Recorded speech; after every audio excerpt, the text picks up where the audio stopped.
Good afternoon.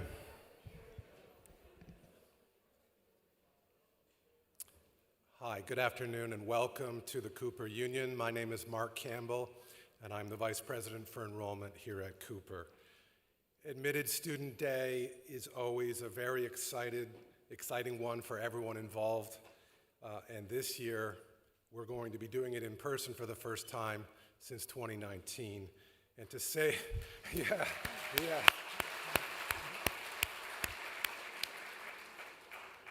And to say we're thrilled about everyone being here is an understatement. I have a few announcements, a few housekeeping items to share with you just to help your day to go well. First, a special welcome to those students and families who are with us from our live stream all over the United States and the world. You're right on that camera back there. Hi, everyone. We're so glad that you could join us today.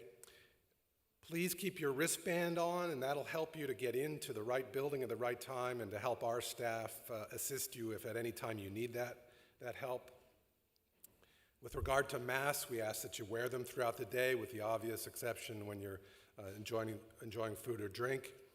For those on the stage, when you're here alone like I am, you can remove your mask, but when we have a larger panel, we'll keep our masks on. We do have a very full day planned for you, and I just wanted to give you kind of a quick overview of what that day looks like. In a moment, I will introduce to you for welcoming remarks our president, Laura Sparks. Next, we'll have a series of panels and talks from our academic deans, a group of students, and our dean of students will lead us through a discussion on student services. After that, we will keep everyone here except the students. So our students will then break out to various locations around campus by school, or in the case of engineering, by major, for information specific to their programs, while everyone else will remain here for a special presentation from Professor David Gersten. At the end of all that, we will time it out so that everyone concludes at the same moment, and roughly at about 4:30 we will convene at the Grace School for a reception, and we will have staff throughout the day to assist you to find the location where you need to be. So don't worry, lots of help for that. One of the other things that families are very concerned about right now, two things, housing and financial aid, and to that end, we have special online seminars on those topics coming up on Monday, April 18th at 6:30 p.m. You'll get an invite on that by email, so watch for that. We also plan a wide-open student forum the next night, Tuesday, April 19th at 6 o'clock, and that too will come to you as an invitation, so you can get the Zoom link or whatever you need to join us for that. Okay, I think that's the housekeeping. Let me just share a little bit about this entering class, what we know about you. Nearly 20% of you will be the first in your family to go to college. Every region of the United States is represented in our entering class, with particularly large numbers from California, Florida, and Texas in terms of those outside the Northeast region. Over 40% of you have your roots in some way to New York, and 13% of the entering class will come to us from outside the U.S., representing more than 20 countries. That said, all of you have something in common, and that is that our admissions committees selected you carefully. One of the things that I get asked a lot is, what does holistic admissions mean, and what does this process really involve? And I can tell you, I'm proud to say at Cooper, we read your application, not once, not twice, 3 or 4, maybe 5 times. Multiple people looked at that application and everything that was in it, including home test or studio test or anything else that you did, and we agonize over that. And in the end, we selected you. The the enthusiasm for your collective candidacy for Cooper was pretty extraordinary. Our faculty, our staff, all involved, thrilled by your effort, your perseverance, your talent, but maybe most of all, the extent to which you want to make a difference in the world, and you've chosen Cooper as the place that can help you do that, and we're honored by that. One thing I could tell you is that if you do choose to come to Cooper, as the person who oversees the admissions process, I know you will be surrounded by the most extraordinary classmates, and they will make your college experience truly special. Lastly, there's a lot that goes into a day like today, and I want to thank all the staff, all the people who are involved in lighting and sound crew and AV and food and maintenance and all the support that goes into making this happen. I thank you very much for that. And the second thank you I want to give is to my staff in admissions and financial aid, who've worked tirelessly, not for days and weeks and months, but even years to get to today. And it's hard to describe how much happens behind the scenes to get to this moment. So thank you, everyone. You're an incredible team. Now, let's move on to our program. I have the honor to talk a little bit about Laura Sparks. Laura assumed the presidency of Cooper Union in 2017, and while time doesn't permit me to enumerate her many accomplishments, under her extraordinary leadership, Cooper has seen a resurgence in virtually every way that you might imagine, every way that you might measure the progress of a college. Cooper is surging. And so it is my honor, it's my privilege to introduce to you the president of Cooper Union, Laura Sparks.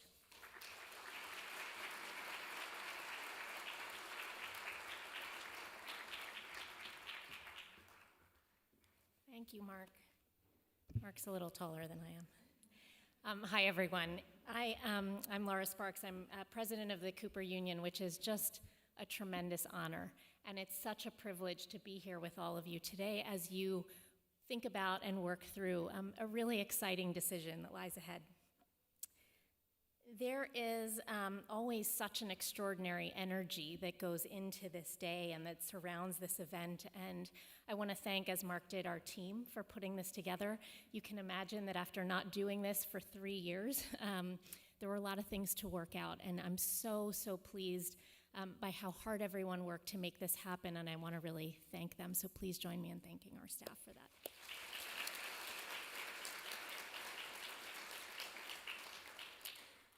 As Mark said, our admissions committees have read all about you. In many cases, our faculty has actually fought for you, right? I've been in rooms where I've seen faculty sitting around the table really advocating for students to be here. So you come to a place, I think, knowing that people are already invested in your success here, in your future, and in really helping you to grow while you're here. It's a rigorous process, as you know better than just about anybody. And you are the individuals that we selected to be here. Your time here is really an opportunity to reflect on all of the things that have led to this moment and to really take pride in having reached this point. And to imagine what might be possible for you at Cooper over the next several years. I imagine some of you have already made a decision, some of you are still working through it, and there can be some angst around that. But I would really encourage you to embrace the excitement around it too, right? This is a moment of possibility and of looking forward. And so take a deep breath while you're here, really soak in the day, and really try to enjoy everything that brought you here and everything that you have to look ahead to. I want to thank our students, the students for being here. I also want to thank the families and loved ones that have come with you. Your support over the years has been an important part of your students' success, and this is a really special time to experience together. So I really urge you to take full advantage of meeting with our faculty and staff today, asking all of the questions that can give you insights that can help you imagine what your time here might be and what your student can experience at college in Cooper. Some of you may have come on your own today, and I want to make sure to offer a very special welcome to you and to make sure that you know that we are here for you. I think you will quickly find that everyone who comes here is part of the Cooper family. So just look for us, find us. We're here to support you and answer any questions you may have. So with all of the investment that's gone into trying to figure out who should be at Cooper Union next year, who should join this incredible community, you've put a lot into it. And I want to sort of start really by saying congratulations. There's so much activity that surrounds this that we sometimes forget to just pause for a minute and tell you what a remarkable job you did in getting here. So to all of the students and to the families who are here with you, just congratulations.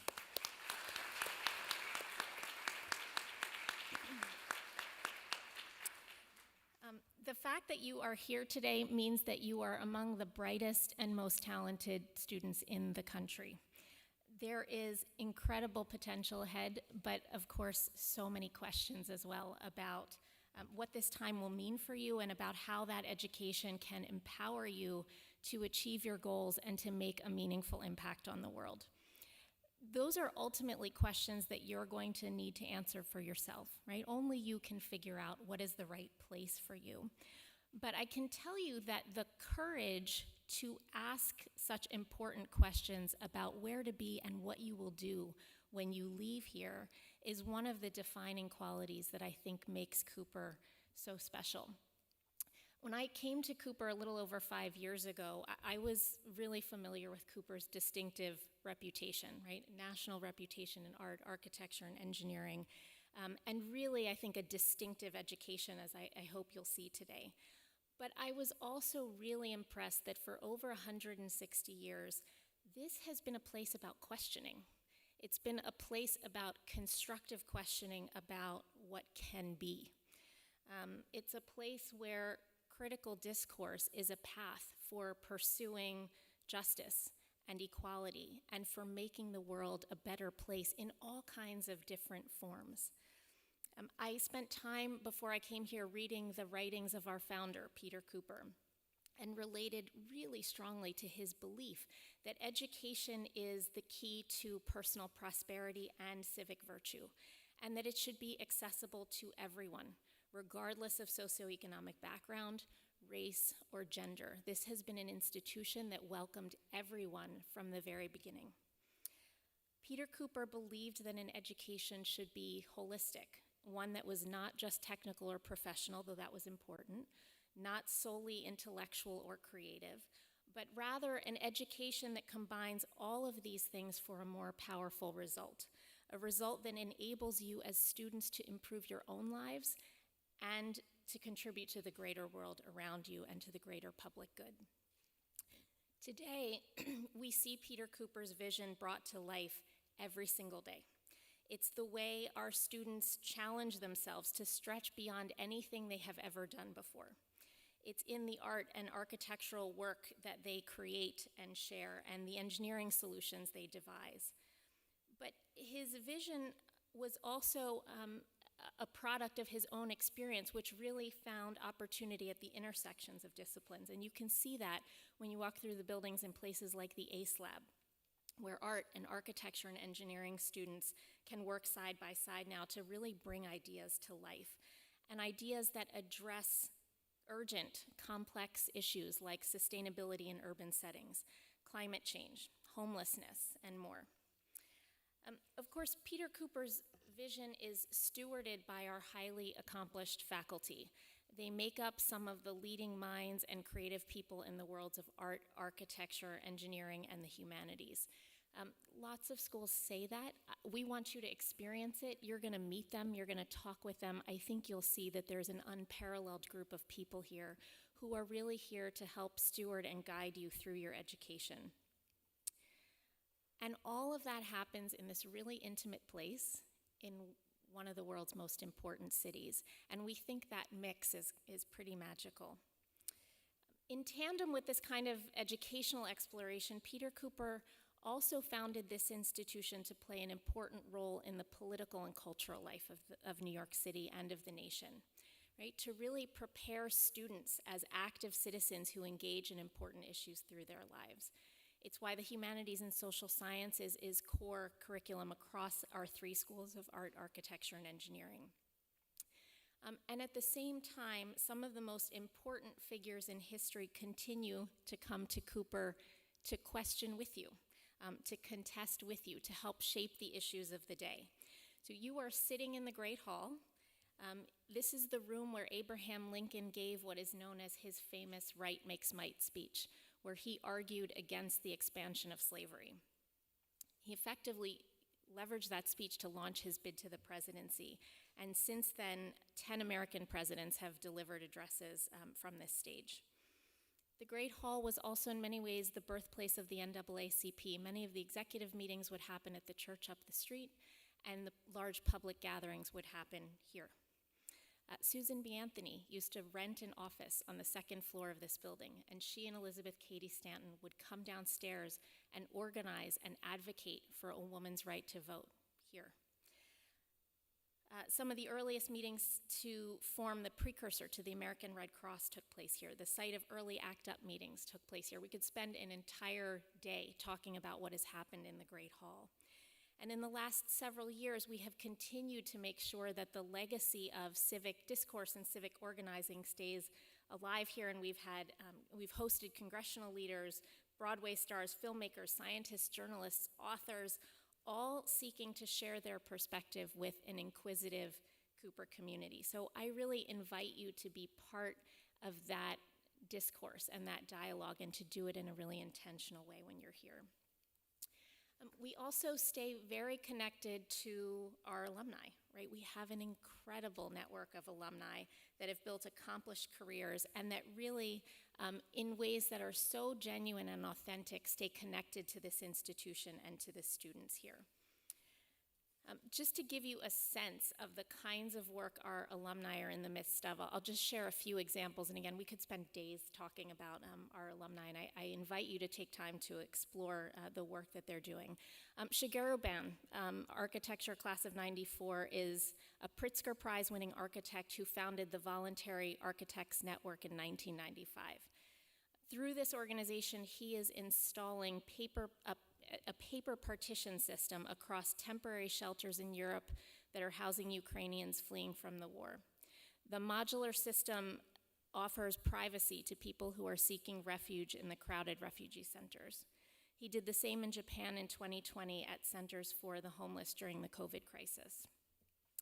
A 2012 chemical engineering graduate, Justin Weinberg, is the founder and CEO of a highly successful education technology company. He was headed to a career in biopharma when in 2010 he developed a smartphone app with Cooper classmate and mechanical engineer Igor Boleyev to serve up STEM-related tutoring videos via an app. And now that app, Active, is an in-course resource for college chemistry and math courses at nearly 600 colleges and universities. Right? That was 10 years ago that he graduated from Cooper Union. And School of Art 1977 graduate Meredith Bergman is the sculptor of the first new monument to have been installed in New York Central Park in more than 70 years. In August of 2020, her 14-foot tall bronze women's rights pioneers monument was unveiled. It was the first to represent real women who changed history, depicting suffragists Susan B. Anthony, who I mentioned earlier, Elizabeth Cady Stanton, and Sojourner Truth, and commemorated the centennial of the 19th Amendment, which granted women the right to vote. We talk about alumni often who have had big visible careers. We also have people who are making a difference in everyday lives in ways that are not so visible, and we place just as much importance on that work. I want to recognize for a moment your journey, the path you've had to travel over your high school years to reach this very important moment has required courage, and it's required resilience, particularly in these times. I'm guessing you've spent a significant amount of time as sophomores and juniors online and learning from home. And as a parent myself, I can understand the challenges that those things presented. You're also coming of age at a time that is incredibly complex, right? You have been witness to and perhaps are experiencing and participating in the world's reawakening when it comes to social, racial, economic, gender identity, and climate justice, right? Every single day, we are participating in these issues. And I would guess that many of you have perspectives that you are shaping and desires for how you want to affect these issues. We're all exploring those spaces at Cooper as well. And we're working to do our part as individuals and as a community to uphold this institution's longstanding commitment to celebrating diversity, to celebrating difference, to growing, to problem solving, and to really being inspired by the shared community around us and inspired by our shared humanity so that we might in turn benefit the world we share and the world we steward. I am so excited by all of the potential that you all represent together in this room. I am incredibly impressed with your determination and with your fortitude. Gaining admittance to Cooper Union is quite a process, and you did it. The qualities that propelled you here are the same ones that seed academic inquiry and that really will fuel your success here. But more than that, they are the qualities that will help you do whatever it is you seek to do far beyond here. To make a difference, to challenge the status quo, to conjure up new ideas and new approaches, to make things better in a world that needs you to do just that. I'm excited for you. I am especially excited by your aspirations. I want to thank you again for choosing to join us for our Accepted Students Day. We're so thrilled to be here in person with you. And once again, thank you to our wonderful staff and our faculty for bringing together such a phenomenal class. I look forward to welcoming you back in August.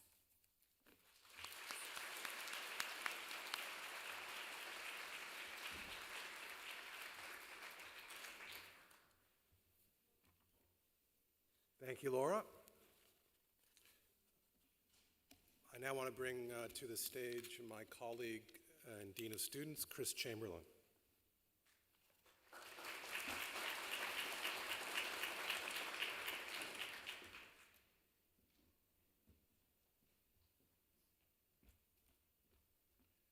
Thank you, Mark. And welcome, everybody. How y'all doing today? All right. A round of applause. We'll try to get that energy level up a little bit over the next 90 minutes that you will be with me and some others. Without further ado, I would love to have the deans of our academic programs come on up. Nader Tarani, Nada Ayad, Barry Shoup, and Mike Essel.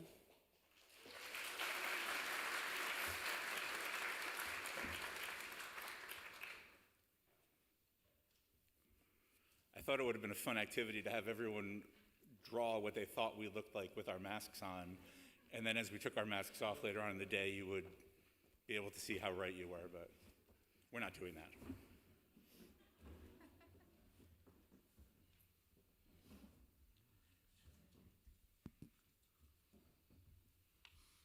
So can y'all hear me? Yeah, great. So we're going to do a little panel here. Again, I'm Chris Chamberlain, the Dean of Students here at Cooper Union. I'll be doing my own little presentation in a little bit, so I won't bore you with the details about me right now. I'll have an opportunity to do that in a little bit. But I would love to have the deans of our academic programs here have a quick opportunity to do a little bit of introduction to themselves, what they want to share with you, and then I'll pose some questions to them about their role at Cooper, their programs at Cooper, and all of that fun stuff. So why don't we start with Barry with Dean Shoup. Good afternoon and welcome and congratulations for being here. You're here not by serendipity, as was said before. My name is Barry Shoup, and I have the honor and privilege of being the Dean of the Albert Nurkin School of Engineering. Beautiful.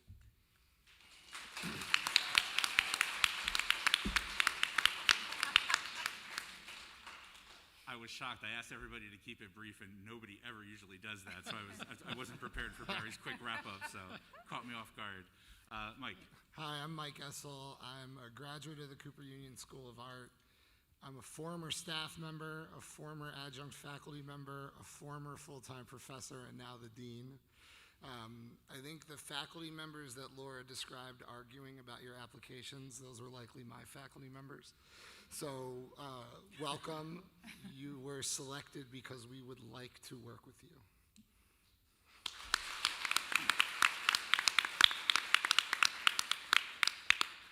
We'll just keep going along here. Nada? Good afternoon, everybody. I am the Associate Dean of the Faculty of the Humanities and Social Sciences. I joined Cooper in 2016 as the postdoctoral fellow of comparative literature, and then I've been Associate Dean since 2020.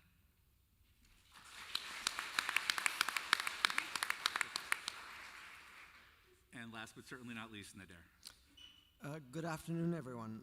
Nader Tehrani is my name. I am the Dean of the Irwin S. Channon School of Architecture. I've been here for the last 7 years, and it's been an immense pleasure to serve as the Dean of the School of Architecture. This being my last year, there is an important search going on, and we're looking forward to creating the necessary continuities that it takes to take this transformative program to the next step. It's been really a wonderful period, and I look forward to speaking to you all today.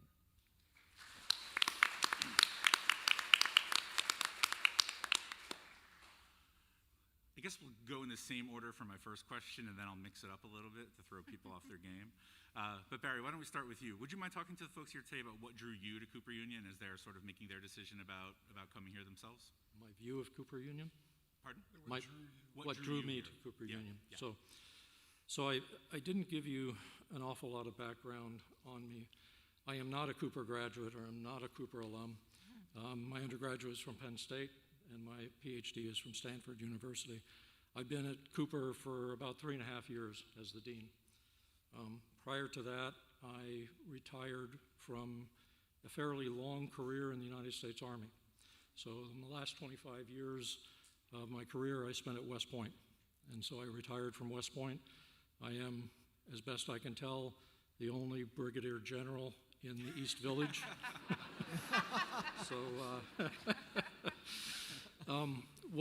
What drew me to Cooper? So I've been in higher education at West Point for 25 years prior to coming to Cooper. My disciplinary background is electrical engineering. So when I began being recruited by Cooper, I knew the name of Cooper. So Cooper Union is among a very small handful of fairly elite engineering undergraduate institutions. And so that was one of the first things that attracted me.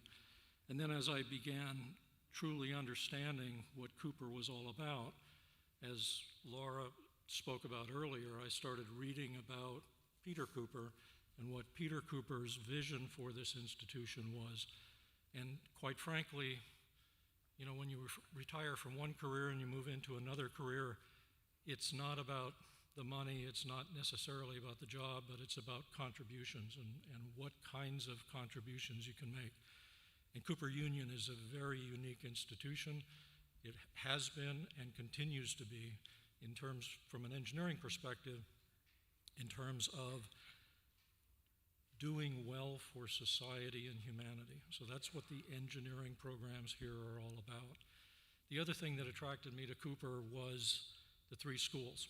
I apologize to my colleagues here on a regular basis. When I first came to Cooper, I didn't know there was an art school and an architecture school here. I just knew about the preeminence of the engineering school. But as you think about the grand challenges of the world, they are not single disciplines. And so the opportunity to work collaboratively with art, architecture, and humanities was a huge draw for me. And so all of those things caused me to come to Cooper 3.5 years later. I'm still honored and privileged and really glad that I took the opportunity. Awesome. Thank you.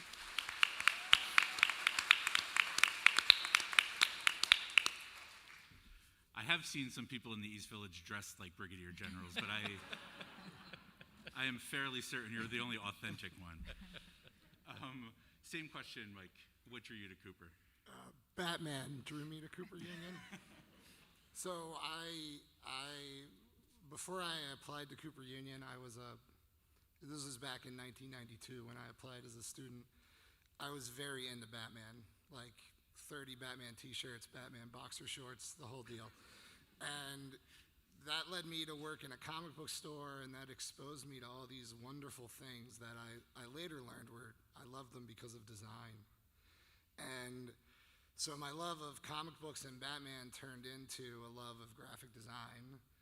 And then I learned that there are many graduates from the Cooper Union whose work I admire, and many graduates who have gone out into the profession recently whose work I also admire. And when I got here as a student, I found out that Batman was invented by a Cooper Union graduate. So I think I'm in the right place. Awesome. Thank you, Mike.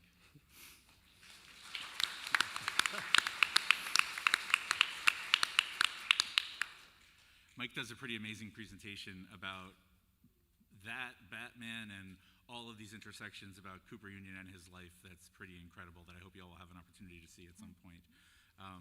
Nada, please, same question. Right. So the main thing I was attracted to was Cooper's mission and how the mission was infused on all levels. So not only inside the classroom, but also in the very infrastructure of how all the decisions are made. I was also really struck by when my now colleagues were speaking about the magic of Cooper's students, their singularity, their idiosyncrasies, their maturity, their intellect, their power, and their strong commitment to making this world a better place. So then when I was preparing to teach my first class, which is the first year seminar for incoming students, I was really eager to stretch my scholarship and teaching to bend and mold to providing a humanistic education to students of art, architecture, and engineering. And then when I got here, I quickly came to appreciate how Cooper culture, Cooper students, Cooper history forces me to constantly interrogate my approaches to the humanities, to literature, and to being a citizen in this broken world. All of this makes me a better thinker, a better teacher, and a better member of community. Awesome. Thanks, Nada.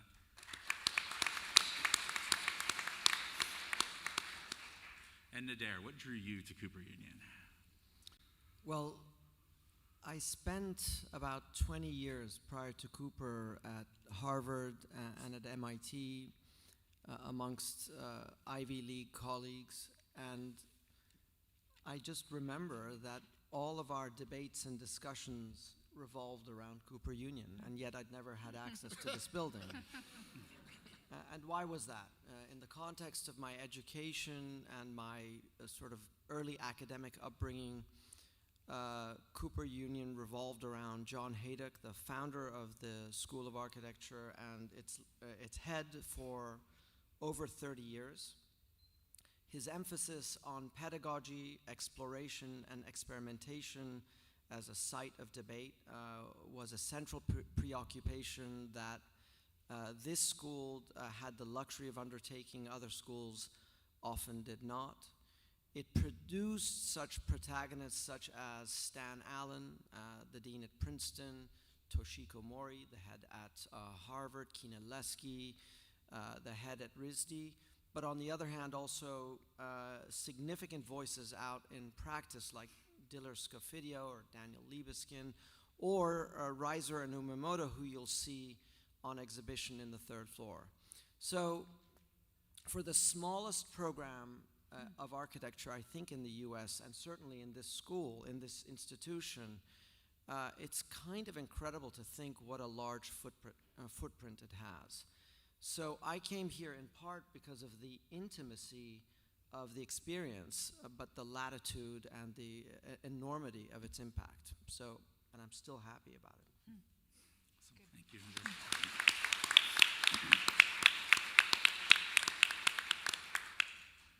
Dean Essel, would you share with us what is your favorite thing about Cooper Union? Batman. Batman.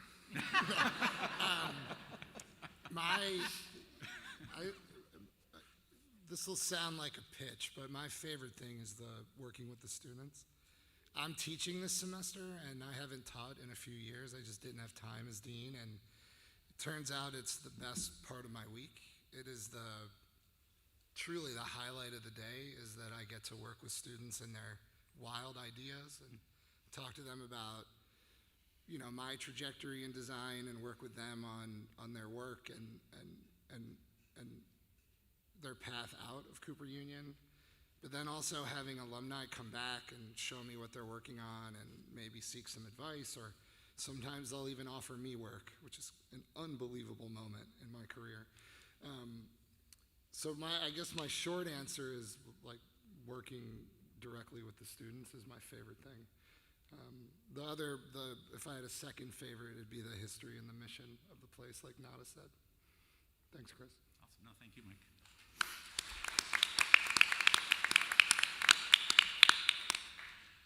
Dean Ayad. I knew I was going to be next. Your favorite thing about Cooper? Sorry about that. I'm echoing a lot of what Mike is saying. My favorite thing is its size and what the size allows. So our classes are capped at 18. I think that's throughout. Our classes are capped at 18, and it's such a privilege for me to get to know students really well, often having individual conversations with them about their work inside and outside the classroom. And then this size also allows me to follow students' trajectories, intellectual trajectory, personal trajectory, professional trajectories. I love running into them on the stairs and the elevators, or in their studio semesters after they've taken my classes, and having a quick chat about what they're doing. It's really energizing and such a pleasure to witness how much students change and transform in just the few years that we're here. Awesome. Thanks, Nada.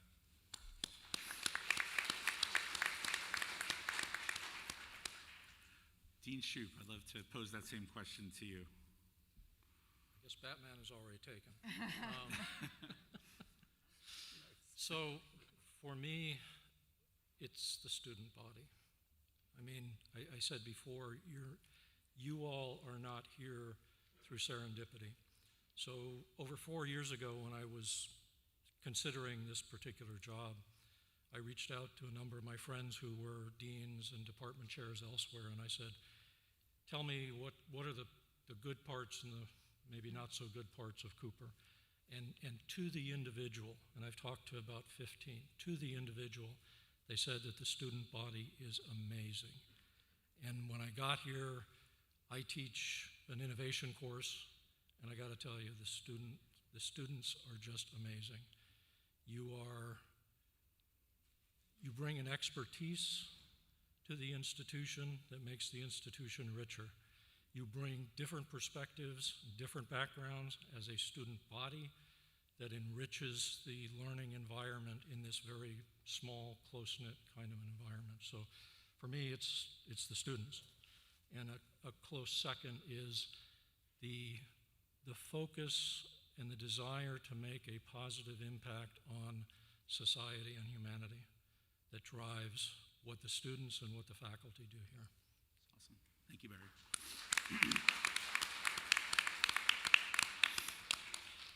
And Dean Serrani, your favorite thing? Look, I echo much of what's already been said, but I wouldn't downplay its cool location in the East Village. It's just wonderful to wake up in the morning and come to the neighborhood. And beyond the neighborhood, our connections to a variety of institutions around the city make all the difference. Just in the School of Architecture, our collaborations with the Museum of Modern Art have resulted in extraordinary exhibitions, one which is on display right now there about South Asia, collaborations with Die Firma Gallery just down the street, the Long Island Sculpture Center. All of these things make a difference and also allow our students to realize that they can do things that have an impact on the world, that they can see the results of their explorations right there immediately. The other thing I have to say is that,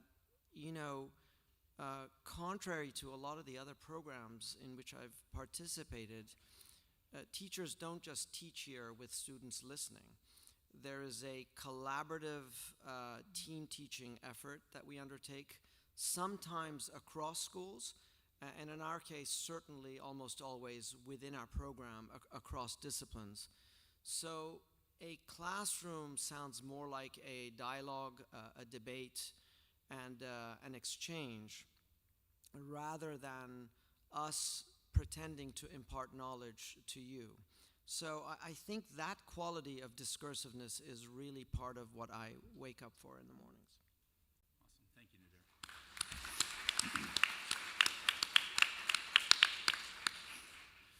Nadir kind of just answered the next question I was going to ask, so we'll circle back to you at the end, Nadir, if you want to add some more context to this. But maybe we'll start with Nada here. The question is, what makes the curriculum within your particular program stand out from others that are out there? There's lots of architecture, engineering programs. There's lots of faculties in humanities and social sciences. So what is it about what we do here at Cooper on the pedagogical curricular side that's different and that you would want the folks here today to hear about? Great, thank you. So in HSS, at Cooper, we're the only faculty where the students from all schools share the same intellectual space. Since all students take the core curriculum in our faculty their first 2 years. It's in our classrooms where they're encouraged to understand what they're doing in their own schools in broader historical and social contexts.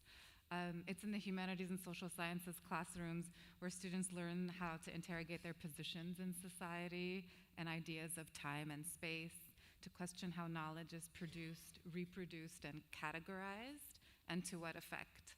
It's in our classrooms where they learn how to make sense of the ambiguities, the contradictions, and the multiplicities of the historical moment in which we live and in which we come from.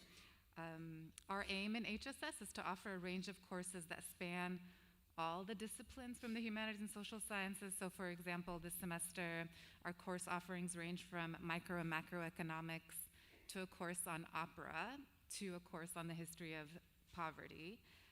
And next semester, we're offering a history course on American radicalism and a philosophy course on environmental ethics, among many others. Awesome. Thank you, Nada.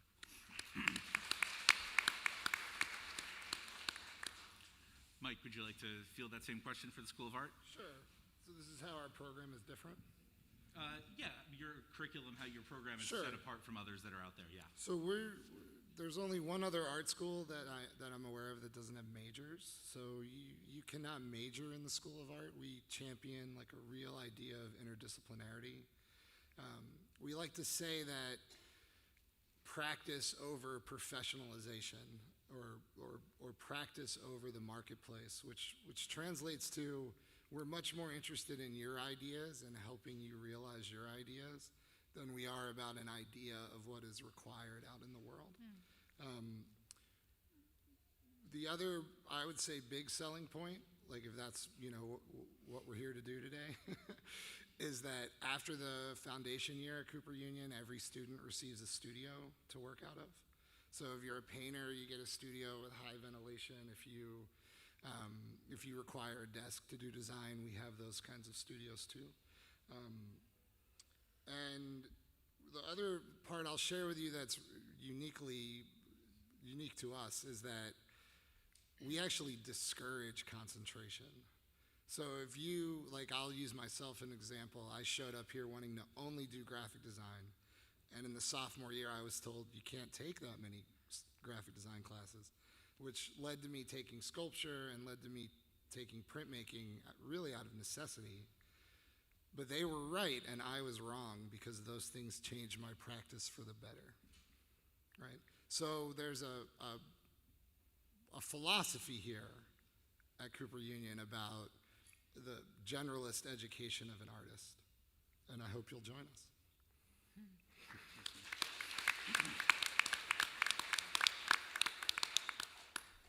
Barry, would you like to speak to the School of Engineering? Sure. So there's a number of things that make us somewhat different from others. Size is one thing. If you want to go to a school where you sit in a large auditorium and have lectures given to you and you can sit in the back of the room and fall asleep, this is not the place for you. We have very small classes. Your faculty will get to know you by your first name.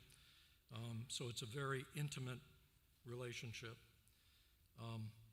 The other aspect is that we have probably I would argue, one of the most rigorous foundations in mathematics and natural sciences of any engineering programs in the nation. And that rigor in that foundation allows you to be a better engineer, and it also allows you to go off and do other things. We have many engineering students that have gone off to have successful careers as lawyers, as doctors, on Wall Street in finance and other disciplines. So that's somewhat unique. We're very focused on project-based learning, so we have a lot of hands-on, and for an engineering school and for practicing engineers, that's particularly important. We also have a graduate program, and I know you're not here for the graduate program, but the graduate program allows us to offer graduate-level courses to our undergraduates. And I would venture to say in excess of 90% of our undergraduates, when they graduate, have taken at least one, and in some cases, multiple graduate-level courses, which makes the engineering experience here much richer than what you would find at other institutions. Thank you, Barry.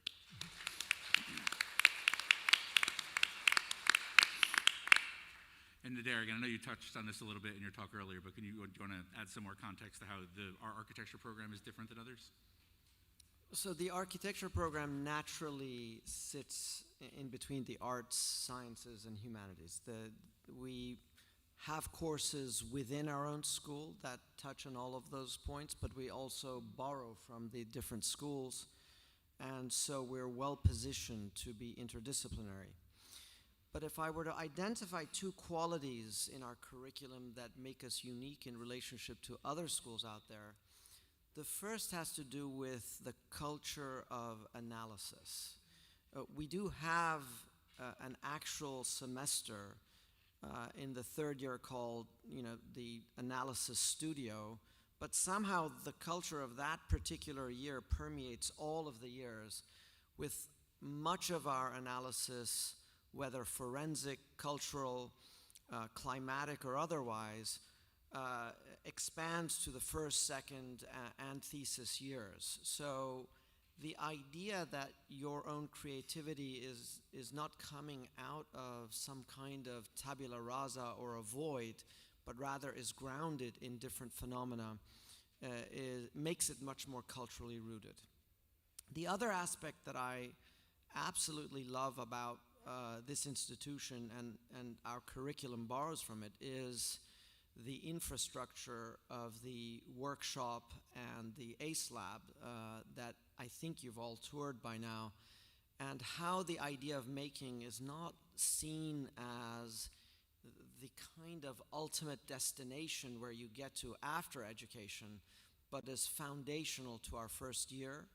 And being able to think through making also enables the students to impact the building industry and the means and methods of how we think through problems of design and construction. So for me, these two qualities are formidable and super exciting to see student explorations on a daily basis. Awesome. Thank you, Nader.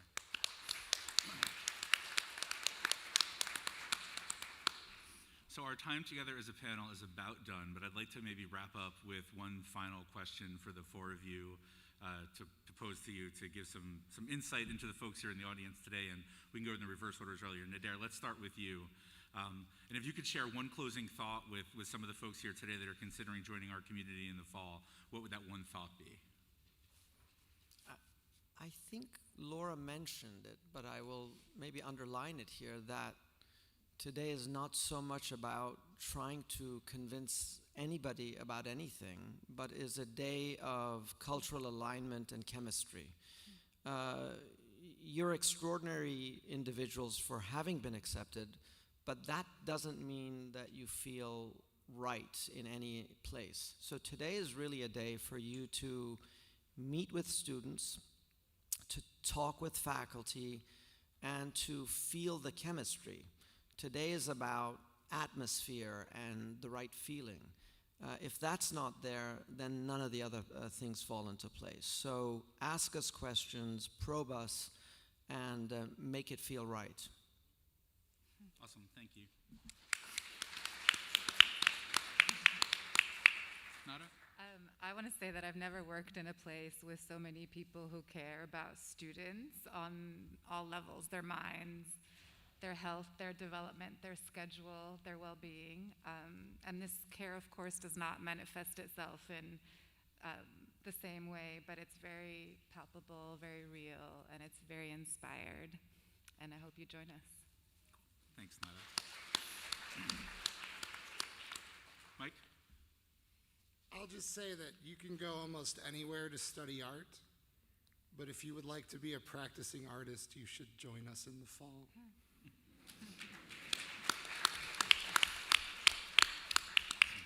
And Barry? So I'll just echo what Nader said.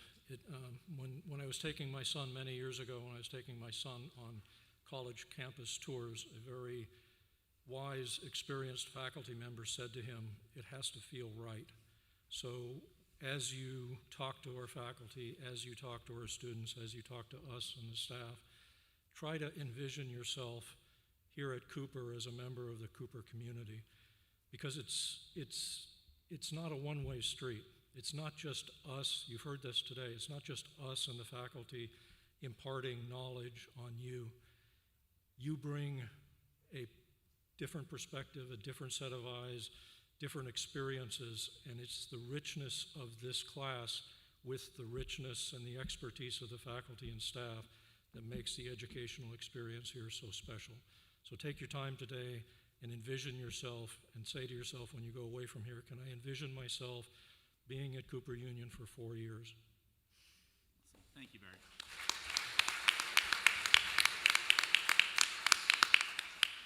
All right, so we are wrapping up. That is our panel. I want to thank all four of you for your time and for joining us here today. Thank you. Thank you, Chris. You're welcome. Thank you. And now you all get the pleasure of having me, just me, for about 20 minutes or so. And then we have some amazing students. I have roughly 7 students that will be coming up and joining it. We'll do a student panel similar to the Dean's panel here, but to really hear some perspective on the students about their student experience here as it comes to campus life and student life at Cooper Union. So I am awesome. Wow. As I mentioned earlier, my name is Chris Chamberlain. I'm the Dean of Students here at Cooper. I have been here for 11 and a half years. Amazing 11 and a half years. I would not have had it any other way. I say that just to give you some context. I've been here for quite some time. I've seen a lot of students. Some of the students that Laura's names mentioned that were doing some amazing things were the first graduating class when I first got here at Cooper. So it's always extra exciting to hear what students have done, 5, 10 years out, and to see the impact that they're having on the world. And I will talk a little bit about that. I will also apologize in advance. And can I show of hands for anyone here who is a graphic designer or wants to live or work in the graphic design space? Few people. Well, I'm sorry, I am not one of those folks. And this is a PowerPoint pre-made background slide thing. And I'm sure there are plenty of people here that will cringe at the design. So I apologize in advance for that. But I mean well, so please be forgiving and gentle. Cooper Union is a place where I do feel like I can be authentically me, which includes using whatever cheesy PowerPoint presentation I so choose. And this year we landed on this one. So again, welcome to Cooper Union. This is from our archive, one of the postscripts from Cooper Union. So you'll see, as you're here today, I hope you get a chance to go to the library and see our archives and all of the amazing historical pieces that are there from Cooper Union and from New York City. I'm going to intersperse some quotes in what I'm going to talk to you about today. Some are from folks at Cooper Union, some are not. All of them in some way, shape, or form either inspired me or I feel are really applicable to students that are coming into Cooper, and some food for thought, some things to sort of think on as you're making some decisions about coming here and then planning for your time to arrive here at Cooper. So Neil Gaiman says, The world always seems brighter when you've just made something that wasn't there before. And I feel like that really encapsulates what Cooper Union is all about. It's this idea of taking things, whether they're actual tangible physical things or whether they're ideas and thoughts, and then converting them into new things, whether they are then converted into actual physical objects or into new thoughts and ideas and ways of thinking. In many ways, I feel like Cooper Union provides students with an experience that's similar to graduate level work, where you really are making meaning out of your work and the creation of new ideas, which often lives in the PhD doctoral space. But really at Cooper, it's kind of infused in our curriculum too, not in an overbearing sort of way, but in a really exciting way where you can not just study a discipline, but really get in there and get in and get the physical feel for things and actually be creating things, which is really a beautiful thing to be able to do in the world. I'm going to talk specifically today about the Office of Student Affairs. You'll see on this slide here, there's lots of food. We do tend to have lots of food at our events. Maybe you noticed that because I'm a little on the bigger side. Sometimes, I go to a lot of these events, so part of my job is that I have to eat some of this food. As you come into Cooper Union, you will also have lots of experiences where we have lots of events, both with and without food. But to really the goal of bringing folks together and having folks come together. So here are the 5 areas that I'm going to run through today. I will go over all of this information in a lot more depth during your Welcome Week period when you come to Cooper Union in the fall. So this is really a high-level overview. I'll also give you contact information throughout this about folks that you can reach out to if you have questions about any of the things that I'm going to talk through, myself included, but also members of the Student Affairs team that can help with some of the direct areas. So I'm going to start with talking about Welcome Week and new student orientation. So for most of you, that would potentially be your next time physically being on campus, is when you join us later in August for what we call our Welcome Week, which is basically the first week before classes start. So the architect Eileen Gray says, to create, one must first question everything. And I feel like that's a great way to sort of position what our orientation program and our Welcome Week look like. It really is an idea, or rather a time for you to have the ability to sort of deconstruct your own thinking about what you thought art, architecture, and engineering in your education would be, and sort of recreate that in a different way and get an understanding, a much more in-depth understanding about what your next 4 or 5 years here are going to look like. And then particularly focus on each other. You're going to get lots of opportunity during that week to engage with each other, to build friendships, to build bonds, to kind of build that network that's going to be able to get you through, all the ups and downs that are going to come with going to college, no matter where you go. As you're transitioning from being roughly 17, 18-year-olds to young adults, it will, there's a lot of change that happens during that period of time. So Welcome Week is a prime opportunity for you to, build those friendships, build those resources, and we'll provide lots of opportunities for that to happen. So again, I'm not going to go into any great detail here, but Welcome Week and new student orientation. So orientation is kind of like the broad category that I would consider kind of starting from now to really the end of your first year here. It's really just getting your feet wet and understanding what Cooper Union's about. Over the summer, like before you actually land here later in August, there's no set you need to participate in this thing on this particular day. Anything that we present you with over the summer will be informational, things for you to sort of read with, engage at your own pace, at your own leisure, at your own time. And again, folks from Cooper will always be available to talk with you and talk through things. I'm sure there'll be plenty of opportunities for you to hop on and do a virtual sort of engagement with folks, but everything, again, will be really optional over the course of the summer. Welcome Week is when you arrive on campus. It starts August 21st, goes to August 28th, and then classes begin on August 29th. And let me tell you a little bit about what Welcome Week consists of beyond what I've already said. So again, this is an on-campus activity, starts on August 21st. A big portion of this is community building and connection forming. So there'll be a lot of activities about just having fun, for lack of a better way to put it, really experiencing what it means to be together, meeting each other, providing a lot of space and opportunity for everyone to sort of understand we're all in the same place, we're all having never met most of our colleagues before, our classmates before, and, kind of helping to get over some of those anxieties and phobias and fears about what it means to be in a new space, maybe away from our families and friends for the first time. So really providing a lot of space and opportunity to be with that and grow in those spaces. You'll also learn a lot about Cooper Union resources and our facilities through a series of workshops. We'll be doing workshops around healthy relationships, just navigating the campus. We'll do an open house where we'll walk you through our buildings in a more in-depth way than you'll see today to really get an understanding of what's where. I still to this day have like that nightmare dream where I wake up in the middle of the night and I'm in high school and I have my class schedule and I have no idea where any of the rooms are, and I start having like this panic attack while I'm sleeping, and it's wild. So Part of the reason why we're doing this is because I've had that experience, and I'm sure most of you have those anxieties about, oh my God, what am I going to do day one? Where's my class? So we provide you with a lot of space and time before classes start to really, be in the spaces and feel comfortable before you're really here for the start of classes. We'll focus on self-care, student wellness, and I'll go into some of this in a little bit more detail in a minute, safety and security, alcohol and substance use and misuse. And I put these here partially to maybe allay some of the concerns of parents and friends and loved ones that are in the office, or that are rather in the audience here today.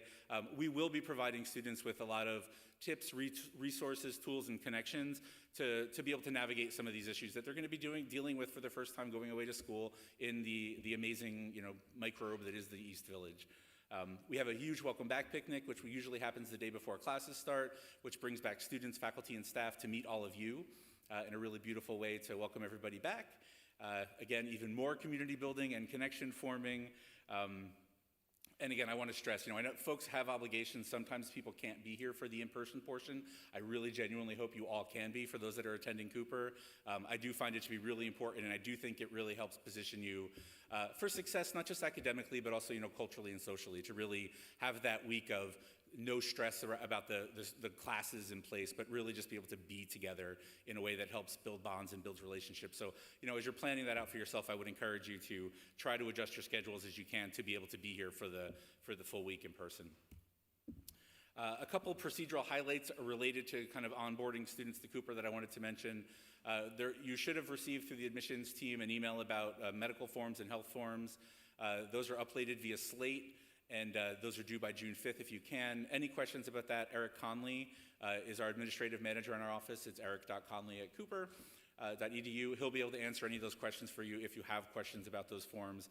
And that would include anybody who has a medical or disability condition where you require accommodations at Cooper. One of the forms to fill out is a disability medical self-disclosure form. And once you fill that out, we'll reach back out to you and we'll start an ongoing dialogue about what your needs are and how we can support those here at Cooper Union. So be on the lookout for all of that.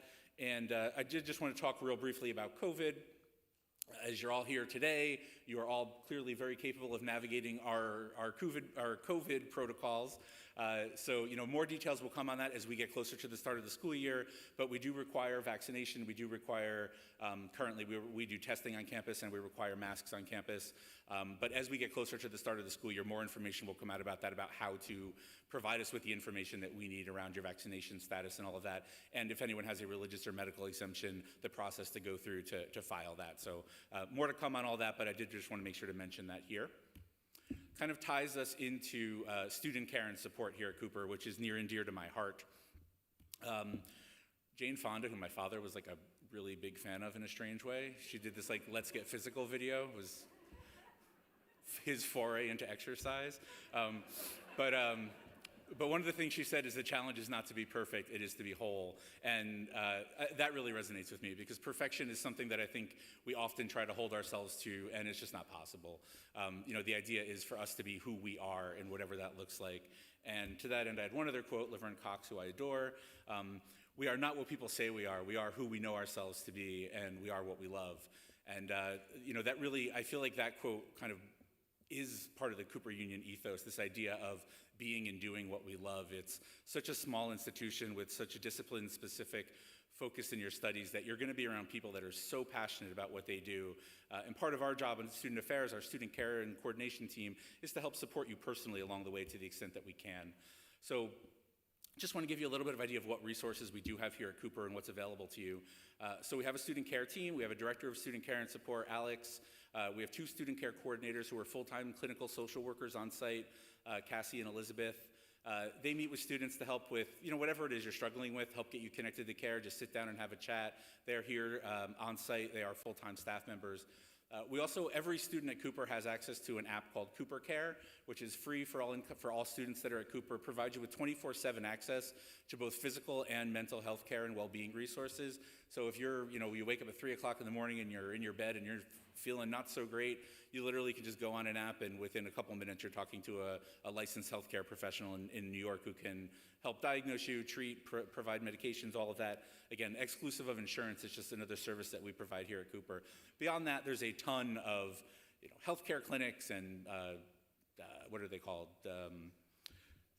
like Northwell Health, all of those medical places that you can go for urgent care centers, as well as hospitals and doctors' offices that we'll go over with students during Welcome Week, how to engage with all of that.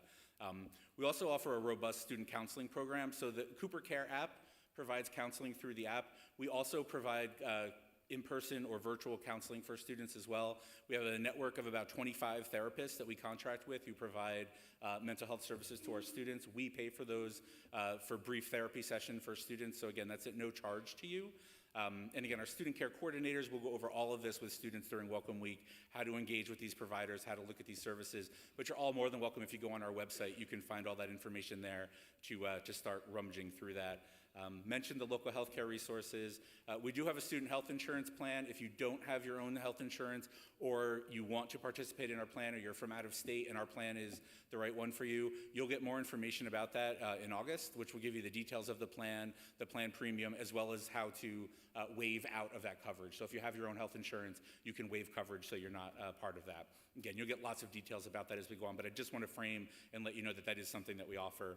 And we do a ton of wellness events for students over the span of the first semester here at Cooper, or your whole time here, rather.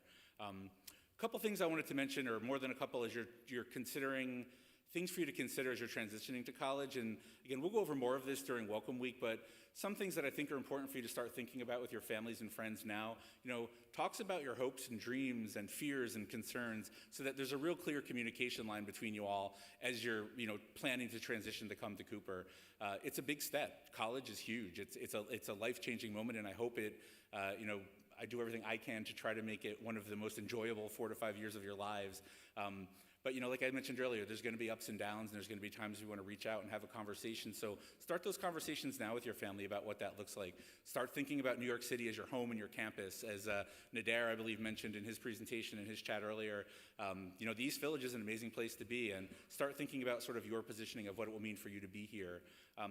For those of you who are coming to us with a known health condition, whether that's physical health condition, mental health condition, anything it may be, assessing what your needs are in advance and really making sure you have a plan for that as you start transitioning to Cooper, whether that's around medication needs, whether that's around, continued care, continuity of care, finding a doctor before you get here.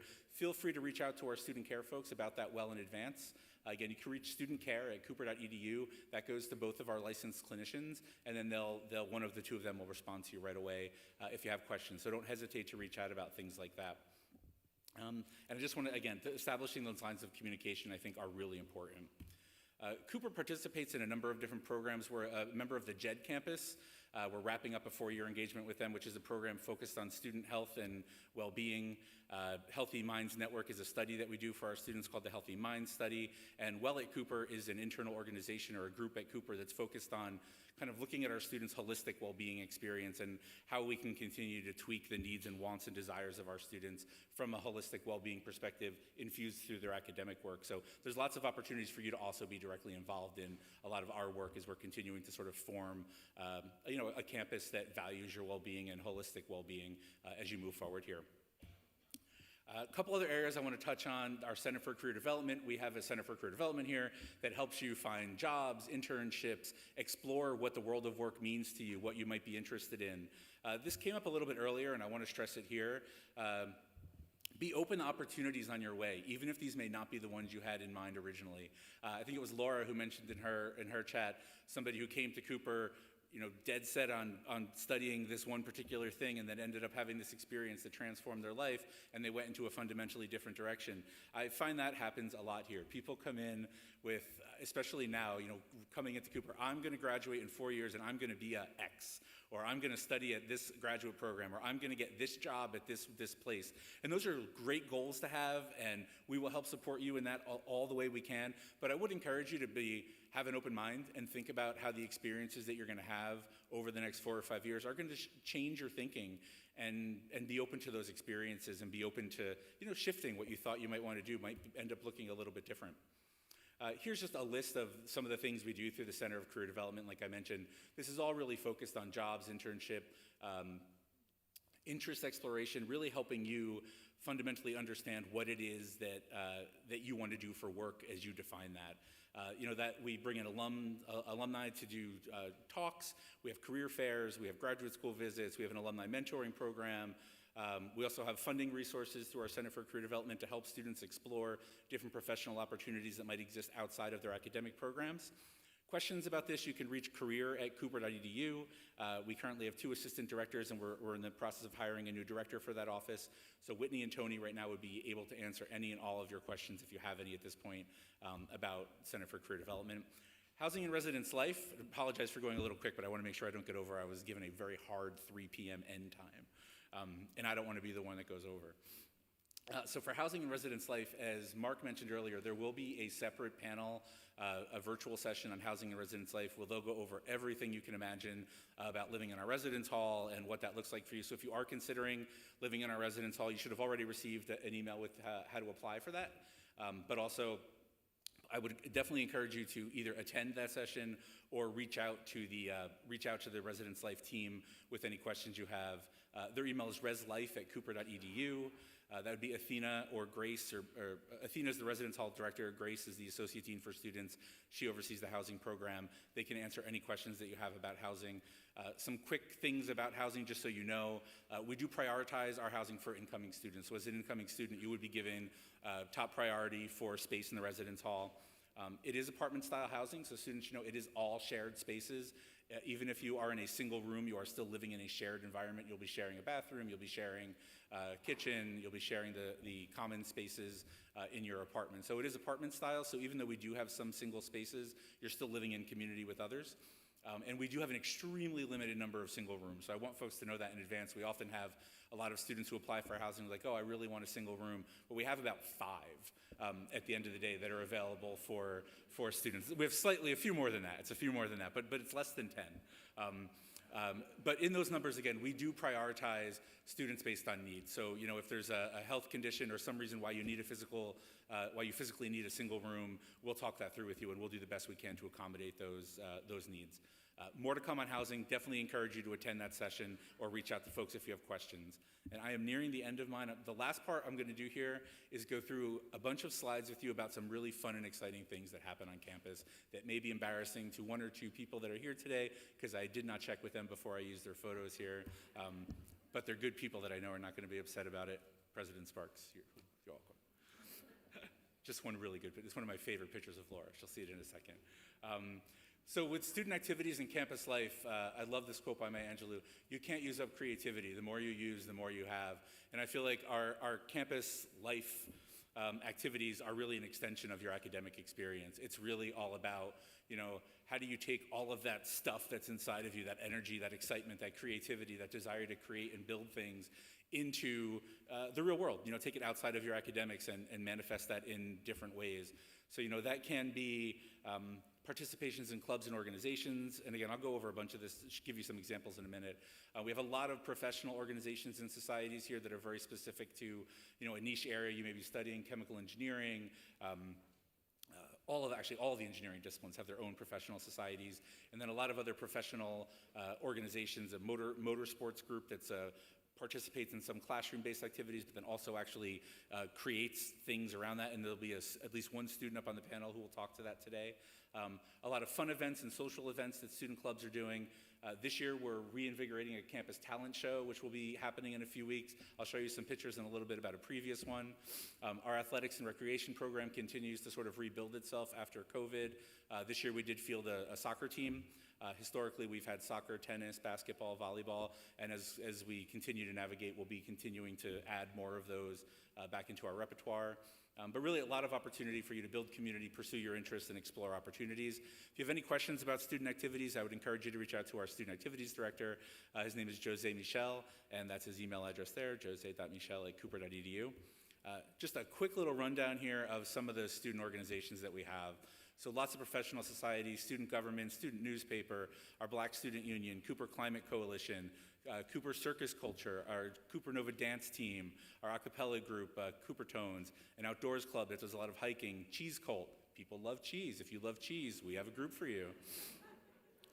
Board Games and Role-Playing Club, Cooper Cycling, Poco a Poco, which is a chamber music organization, again, our intercollegiate soccer team, and a whole lot more, and more to come.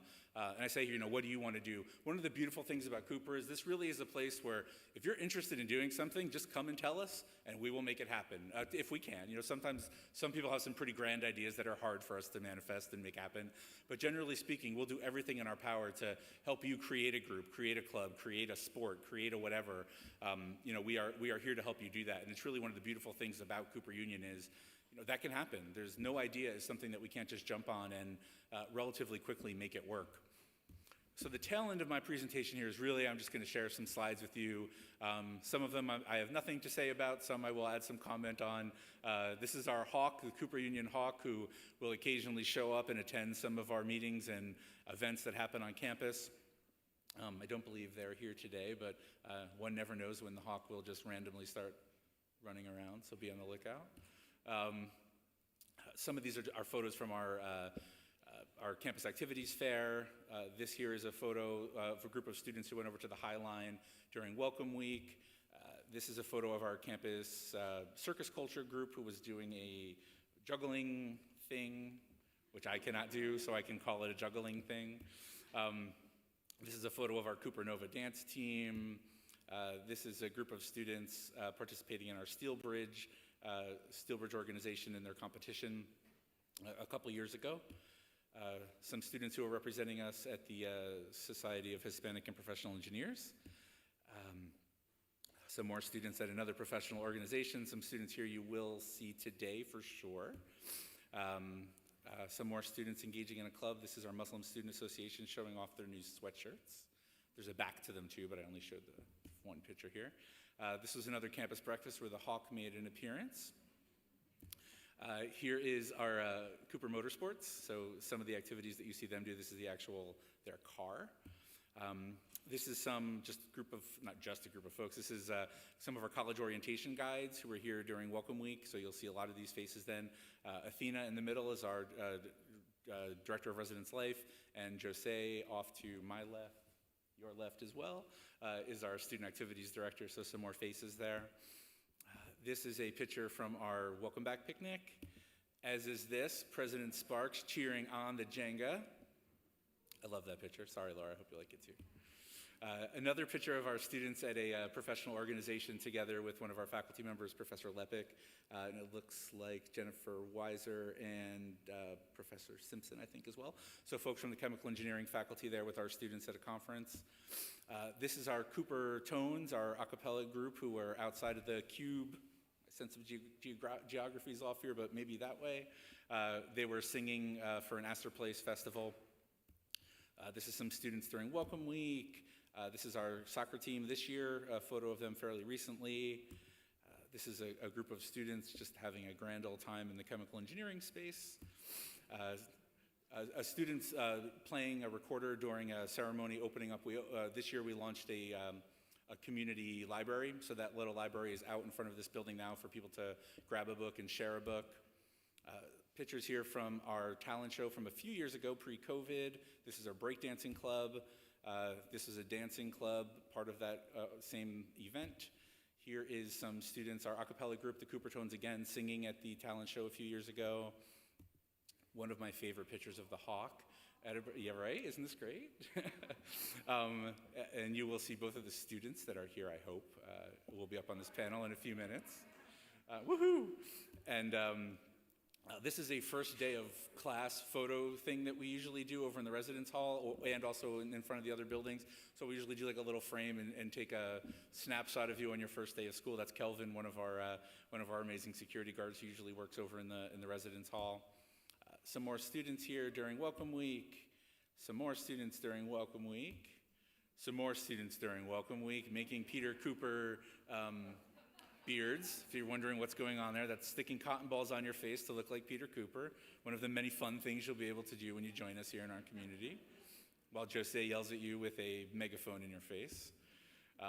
This is a group of students coming together. This was also, I believe, during Welcome Week. I think it was an intercession for the Society of Women Engineers, but I might be off on what that one is. So, decisions. My closing things here, I just want to echo what some other folks have said earlier. I can't encourage you enough to take today for you. As I think it was Nader who mentioned, this is a big part of today is fit. It's culture, it's synergy, it's energy. We've already made the decision, the faculty, the admissions committees, that we believe Cooper Union is the right place for you, that we have a lot to offer you as you continue on with your next steps in your life, and we also think that you have a lot to offer us. And this is very much a two-way relationship, so don't forget that.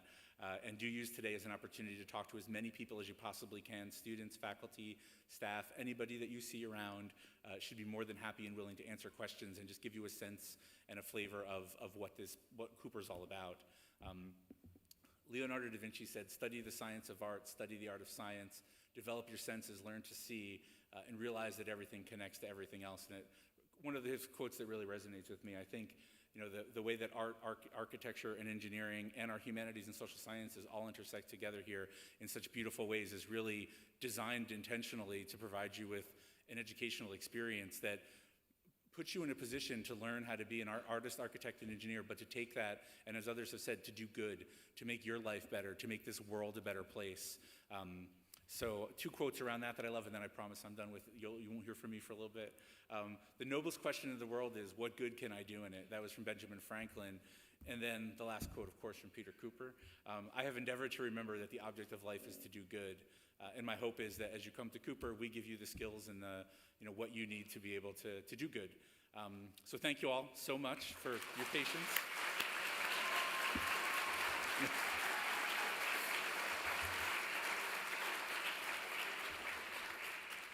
And without further ado, I would love for our student panel to pop on up.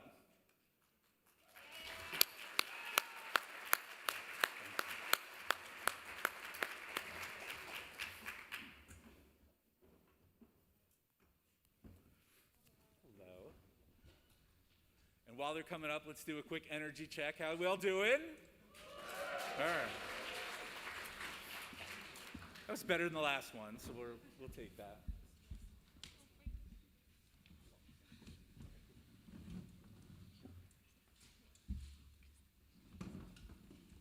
Woo-hoo. Kai has the most amazing hats. Thank you. Just feel the need to always point that out because you're always wearing an interesting hat. So again, I won't introduce myself for the 3rd time, but great to see you all again. And really, really excited to have some amazing students here today across the disciplines, all 3 schools, different years, different programs to talk to you a little bit about their experience, hopefully with a kind of a student life tinge to their experiences here at Cooper and how their work inside the classroom maybe translates to what they do outside of the classroom. I would love for us maybe to just start off by doing a quick little sort of who you are, your name, your major, school year, and maybe like where you grew up, just to give folks here a sense of where folks are from. Why don't we start over here? We'll start with Sanjana and then go our way around.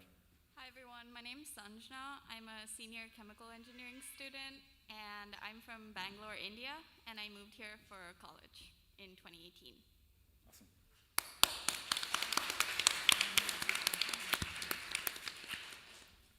I'm Nora. I'm from Cooperstown, New York, and I'm a 3rd year in the School of Art. Hi, I'm Sarah. I'm a 4th year in the School of Architecture, and I'm from Massachusetts. Hi, I'm Yeji. I'm a 4th year in the School of Art. I was born in Korea, raised in a bunch of different places, and came here for college. Hi, I'm Julia. I'm a senior mechanical engineering student, and I grew up a couple miles away from here in Brooklyn. Hi, I'm Annabella. I'm a thesis student in the architecture school, and I'm originally from Vancouver, Canada. Good afternoon. My name is Kai. I am a 3rd year civil engineering student. I am from northern New Jersey.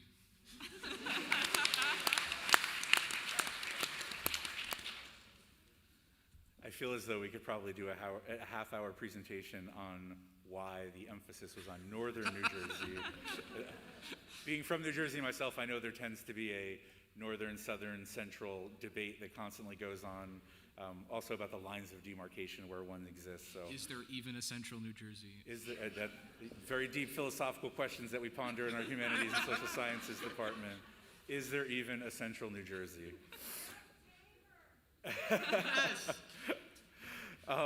So some of these questions are going to be a little bit similar to what I posed to the deans earlier, and I'd love to just give folks here kind of a holistic view of all of you and help them learn a little bit.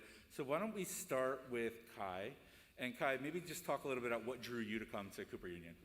So, class size means almost everything to me. I knew that I wanted to pursue engineering, and I knew that that involved a lot of foundational courses in mathematics and physics. And I really liked the situation I had in high school where there were about 25 kids and a teacher, and you can come up to the teacher whenever you had questions. And it kind of scared me going into college that there was going to be 200 of us in a lecture hall, and if you were lucky, you could speak to a TA during office hours or recitation. And so when I took a tour here of Cooper, and I saw that indeed it was a small school, and the cap size for engineering classes is 30, it created that sort of familiar environment of high school that I really wanted to keep going into college. I took a tour, I saw the labs. I liked how accessible the labs were. I liked that you can just walk into the lab, and you might not be able to use every machine in there, but you can learn about every machine and probably use everyone by the end of your career here. And I liked the location of New York a lot.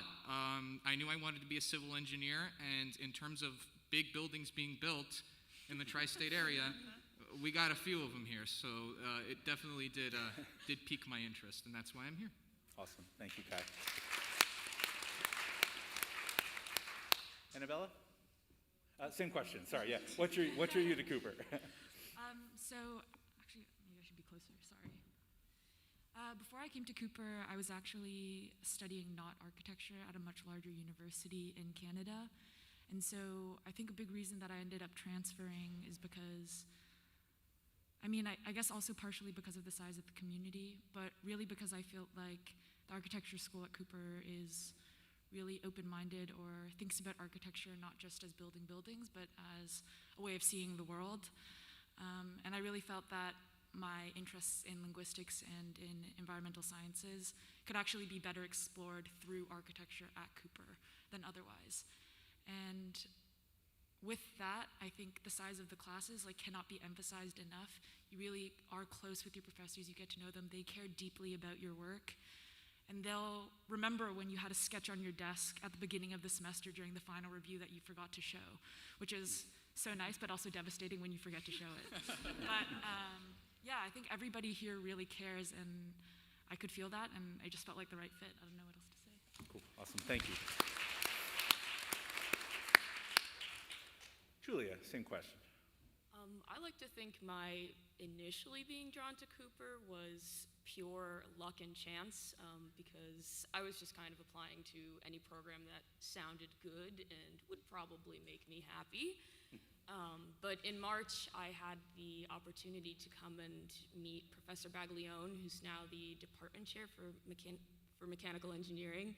And we did a little tour because I couldn't make the pilot program at the time. But I think that event was definitely what convinced me to come here, because we walked around the building and she was showing me different rooms in the building, but every time we saw another student, we would stop and that student would have a question about some class or some project they were working on. And the two of them would go into the corner and talk about it for 10, 20 minutes. And I'd just be kind of standing in the back like, what do I do now? But then all the other students in the room would kind of entertain me for a little bit and tell me what they were working on. And I was really drawn to that sense of community. Something that scared me a lot about kind of applying to college was the fact that I didn't really want to be one of 6,000 other engineering students at a college of 30,000 other students. I'd always kind of gone to small schools, especially high school. There were only a few of us in our graduating class, and I really loved the sense of community that you could definitely see just on a 2-hour walk around the building where everybody knew each other and everybody could kind of spend 20 minutes randomly during the day to talk about something they were working on. Awesome. Thank you, Julia. Edgy. So I kind of decided to do art very last minute, and when I told my then high school art teacher, hey, I just want to do art, but how can I do art without going bankrupt? And funny enough, that same art teacher was the art teacher of Dean Essel, and that art teacher, Mr. Metz, told me, hey, I know that Cooper's not free anymore, but it's still very much affordable, so maybe it's worth looking into. And then when I looked into Cooper, I was honestly really impressed by how the school didn't force students to choose a major. And that was really attracted to me because I didn't know what I wanted. So I was like, why not just go to a place where I can experiment and play with things and see where I end up. And that's been really integral to my education, for sure. Awesome. Thanks, JJ.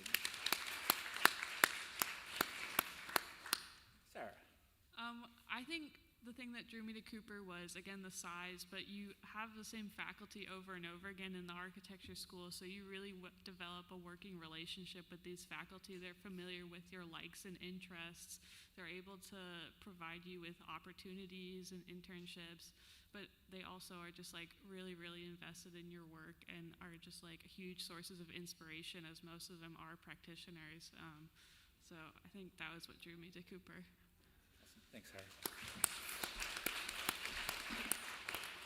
Nora. Yeji already spoke to this a bit, but I think the open curriculum is what mostly drew me to Cooper. I felt a lot of concern when I was applying to other art schools about being jammed into a specific major, and I really appreciated how generalized and free-form Cooper is. And not just because of not knowing what I wanted to do yet, but also because I think that you can find deeper connections between things if you're not forced into a specific area, but you're trying to find those connections for yourself. Awesome. Thanks, Nora. And Sanjna. Yeah, definitely what Kai and Julia said about class size, because I also went to a small high school. I'm not going to repeat too much. And what also Sarah said about like the professors really being invested, which I didn't know before Cooper, but now after 4 years I can say that they are, and I've had like a lot of really good relationships and productive conversations that have come from them. But I guess what drew me to Cooper was I sort of always knew I wanted to do some sort of research, and we're not a huge research school. We don't have a PhD program, but I don't know who told me this, but someone mentioned this, that most of the research that does happen here is all by undergrads because we're primarily undergraduate institution. And that made me really interested because I would be able to have a lot more control over the work that I did and the projects that we worked on, because at a bigger school, you'd be working with a PhD student, and it's kind of what work they choose to do, and you kind of help out with that. But here, you get to really like create the experiments that you want to work on and go through all of the stages of experimentation and research, which I thought was really cool. Awesome. Thank you, Sanjna. To that end, too, I want to stress, I would encourage folks that if you have research interests, again, I know this is an undergraduate program, but I think as you experience the day-to-day and you meet with faculty and other students, you'll learn a lot about students that are doing a lot of really amazing research at the undergraduate level here. So don't hesitate to ask those questions and learn more about what that looks like for you. And even if it's not exactly what you want to do, I think seeing what other students here are currently doing can spark some ideas, and really it inspires me. So I hope it also inspires you, in terms of what you may want to do during your time here when you move on and continue with us. I'm not going to ask you all the exact same questions because we just don't have that much time, but I am going to mix things up a little bit here. Let's focus on clubs, activities, things you do maybe that are outside the context of your actual structured coursework time. And I'll just offer this up for anyone who wants to maybe just do a quick hand raise if you want to talk to, kind of what do you do when you're not in class? Maybe is like the best way for me to answer that. How do you keep yourselves not just busy, but what interests you? What are you working on? What do you do? And how does that kind of maybe intersect with your interests in either life or academically? Happy to just toss that out for anyone who wants to take it. Anybody else? Okay, I'll start with Kai. Okay, so clubs have a wide range of, I'd say, relevance to coursework. There are clubs that are very pertinent to what you're learning, and there are clubs that you do just because you're interested in the thing that is a part of the club. So I've been on, I'd say, mostly towards the relevant side, but I've dabbled.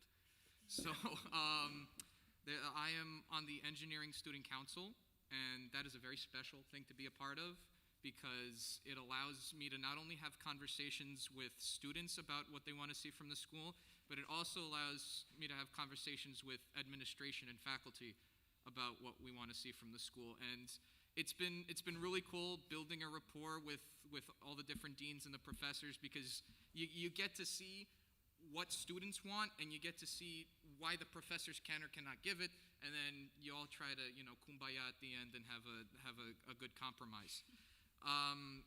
In terms of other types of clubs, we have a lot of professional societies in the engineering school. So this can be the American Society of Civil Engineers. We have AICHE, which is the American Institute of Chemical Engineers. Very good. There's an ASME. They're all acronyms. The American Society of Mechanical Engineers, and we have IEEE, which is the Institute for Electrical and Electronic Engineers. Did I get that right, Dean Shoup? Perfect. So all of these are great ways to get involved in your industry because the engineering school builds you to get a job a lot of the time, and you want to get as involved in what's going on in your industry as possible. So it's been a lot of good exposure to different companies and to different aspects of the civil engineering industry for myself from being a part of these clubs.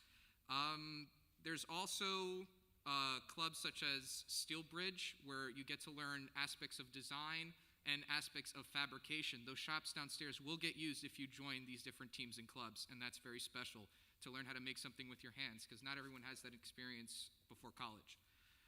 There's the Cooper Pioneer, which is the school newspaper. You get to learn how to implement journalism into the events that occur in and outside of the school, and that's a fun thing to be a part of too, because we have these humanities and social sciences classes, and we don't always get an opportunity to implement the skills that we learn in those classes in other aspects of our engineering curriculum, so that's exciting as well.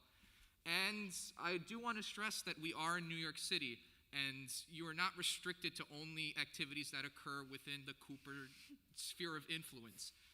Right next door to the new academic building, 41 Cooper, there is a Ukrainian Catholic church. There, every Saturday, I am a troop leader for Ukrainian Scouts, and they're like 12-year-old boys. They're great most of the time, and it's great to give back to them as well, and to take things that maybe I've learned here and try to egg them on into becoming engineers at Cooper when they apply for school in 6 years. So it's great. There's a lot of stuff to do here, and there's a lot of stuff to do out there. Thank you, Kai. The Architecture Student Council, we do an annual pumpkin carving. That's all.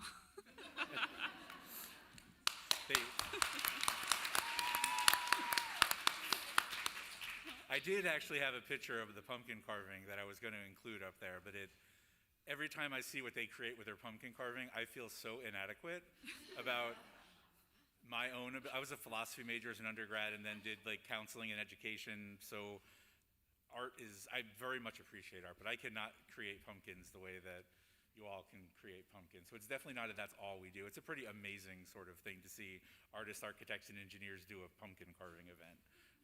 Yeah. Anyway, did you want to add more to that? It's definitely the most fun thing we do. Yeah. The most fun thing we do is midnight breakfast. Just wanted to add. So I'm also on Engineering Student Council, and every semester, at the end of the semester, we host a massive breakfast. It used to be at midnight, but now it's at 10 p.m. During finals week, and we have a pretty good turnout. So like Kai, I'm also on Student Council. I'm also involved with Residence Life with Chris's team, so I'm a resident assistant in the dorms, so that's a pretty significant activity of mine outside of my coursework. And I'm also a member of a bunch of the professional societies that Kai mentioned.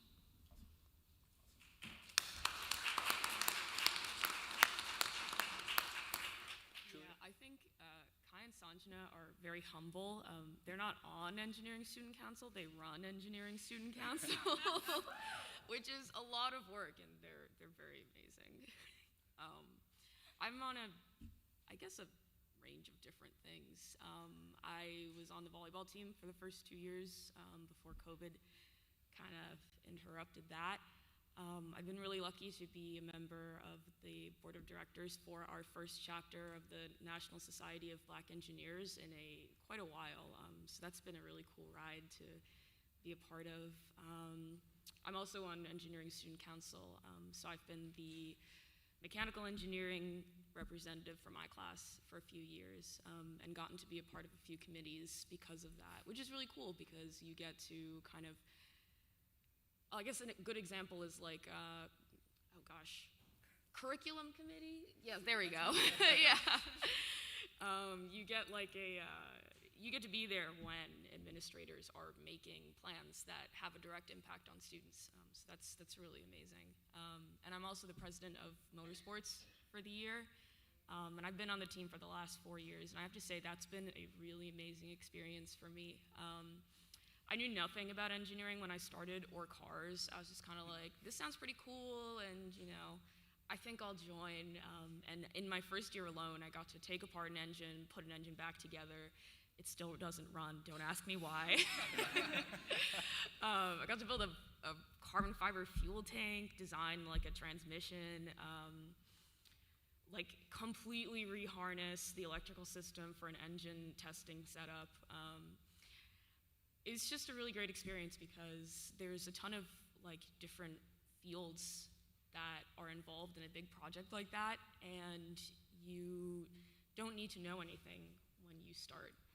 It's a great place to kind of figure out how to learn, how to ask questions, and also how to take opportunities.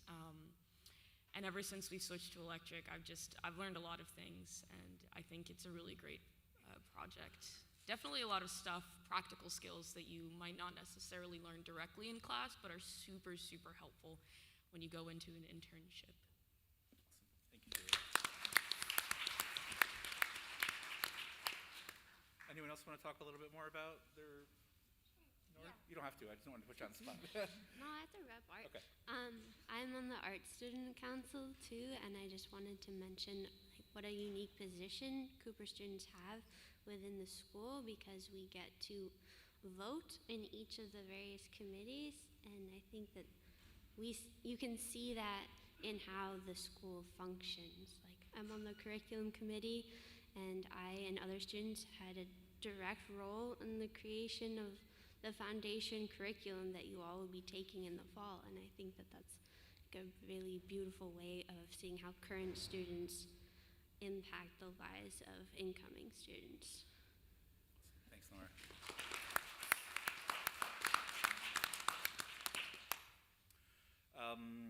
I'll ask my next question, but before I do, I just wanted to kind of echo what was just said up here and bring it back to, I think, something that Dean Shoup had mentioned earlier.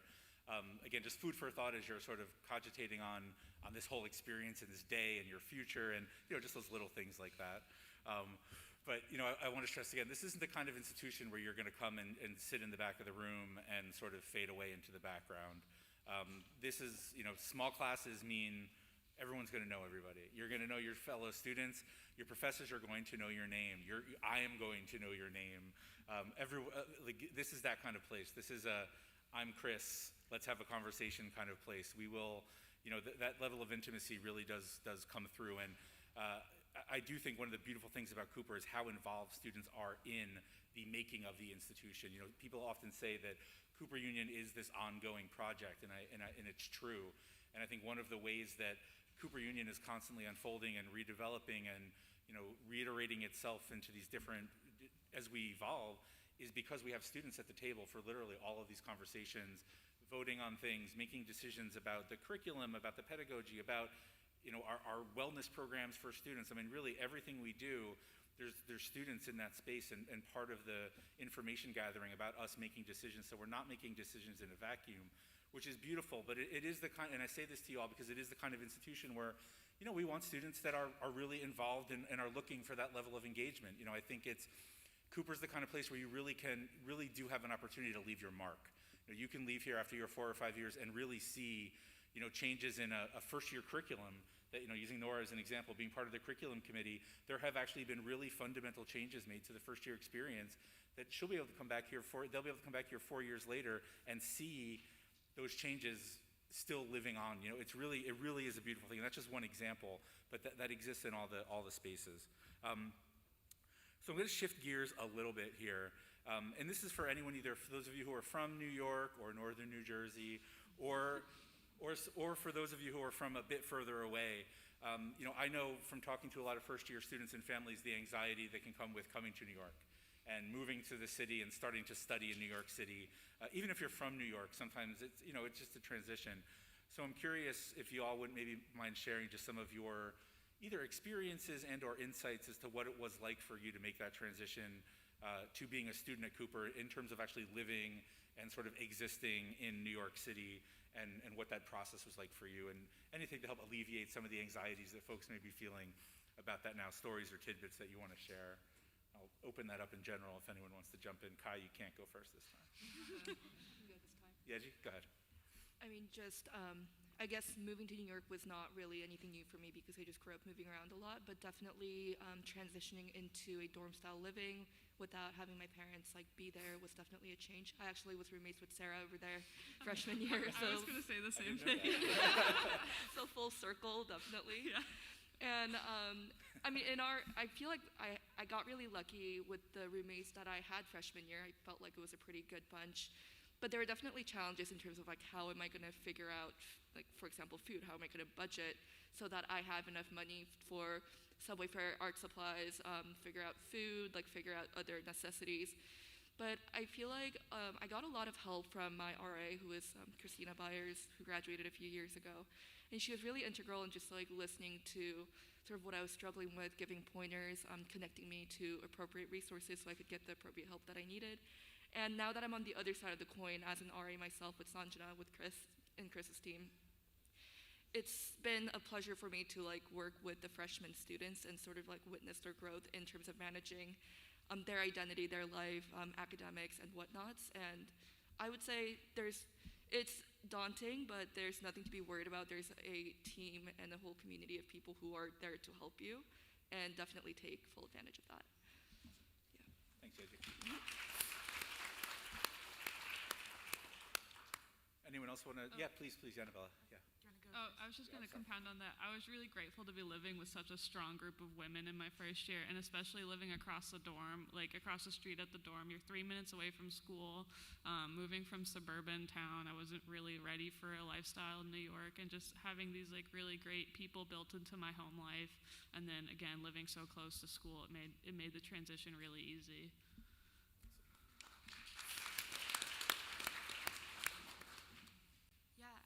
I totally agree with everything that Sarah and Yeji said. I think also just more generally moving to New York, as we talked about with like the extracurriculars, there's so much you can do, but it can also be really overwhelming for your first year here, your first semester here. And so again, bringing up something that we've brought up in every answer with every question, the size of the school really does make a huge difference because you feel like you have a smaller community against the largeness of New York. And I think it makes both aspects better. Like it helps you appreciate all the other things that you can do in New York, but at the same time you still have some sort of grounding, whether that's in your classes with your classmates and your studio mates, or whether that's in your dorms with your like RAs or with like other types of advisors. But yeah. Thanks, Annabella. Yeah, and I think also for all of the fellow New Yorkers out there who are thinking maybe that's right, maybe I should just commute my first year. I'm gonna say if you can make it happen, you should try to move to be closer to Cooper anyways. Just because, believe it or not, in 4 years, everybody's gonna be moving out to live on their own anyways, so you might as well get a head start now. But also, just kind of moving away from home just teaches you to be independent in a way that's really important, I think, not only for just kind of life skills, but learning who you are and figuring out who you are as a person, and just also general life skills. Some people move to the dorms and don't know how to do laundry, and I'm like, oh my God. Dear God. Very fast. So think about it. Thank you, Julia.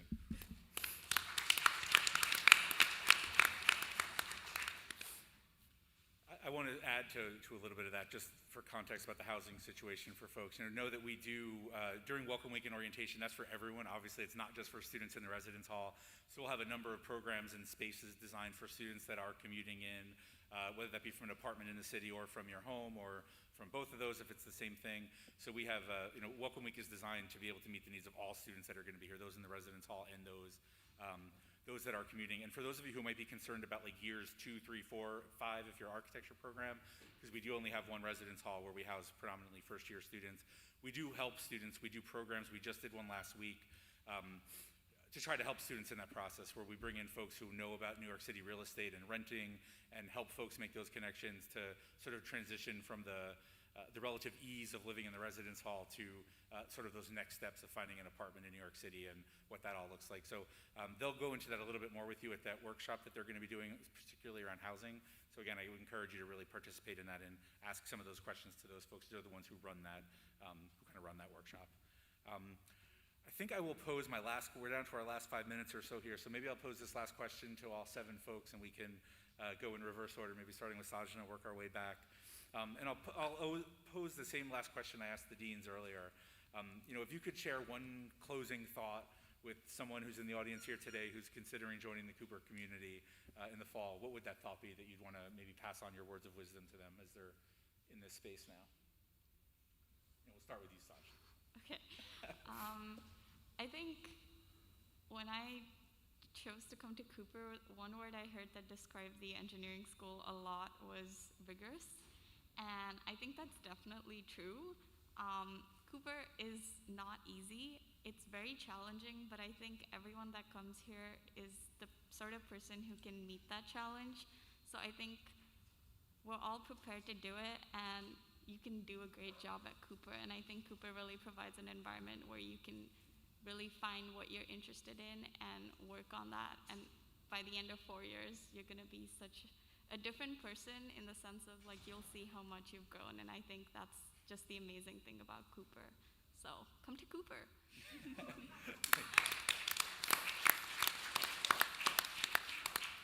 Go ahead, Nora. I think that one of the main reasons why you go to art school is to meet other people, and so I feel like you're all here today. Try to get to know each other, because at my admitted students day, I met my best friend and one of my roommates. Like, you're here to meet other people. You'll know how you fit into Cooper's community by everyone who's sitting next to you. Awesome.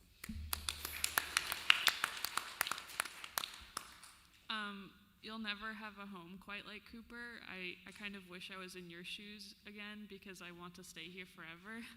I don't want to graduate, but I mean, I bet like I met my best friends here and like lifelong friends and lifelong relationships with faculty members, and it's just like my favorite place in the world. Awesome. Yeah, G. Someone told me that if someone tells you that they know exactly what they're doing, it's a lie, and I agree. And I guess like one thing that I would like to say is while you're here, you're going to end up like doubting yourself. You're going to end up having a lot of anxieties, especially in art. And since art is such like a weird amorphous field where you kind of can and cannot do anything, it's like a weird thing. But all I wanted to say is like it'll all be okay at the end, and it's okay if you're feeling anxious right now or whatever else, like it'll be okay.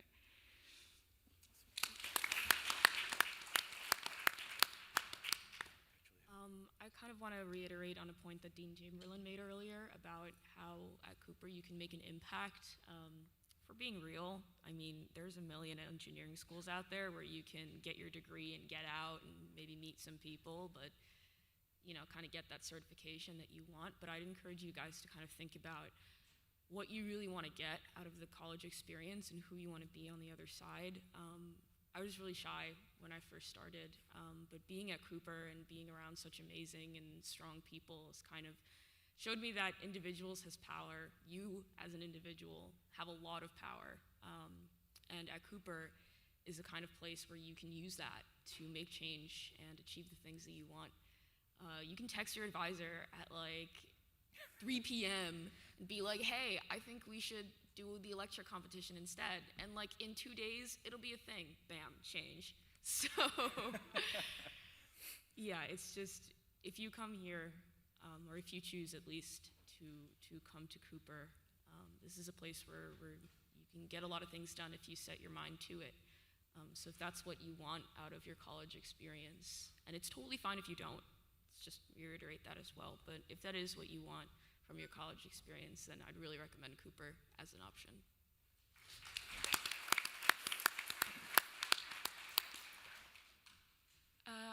I think it's really rare to be around so many people who care so deeply about what they're doing. And everybody cares deeply about something a little bit different, but the one thing that they share is that they really, truly do care, whether it's the students, the professors, the staff, or otherwise. And so I would encourage you to think about that as you tour other schools. And yeah, just really think about how much you care about what you're doing and what it means to be around so many other people who also care about what they're doing. I personally believe it's always good to constantly surround yourself with people who are smarter than you, kinder than you, so that you can learn to be those things. And I really feel that way at Cooper.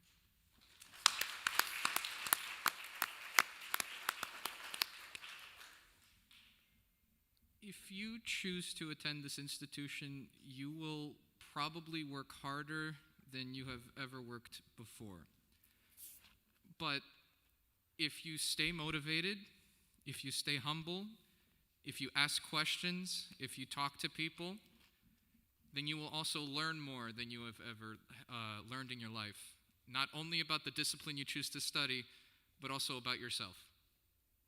Thank you.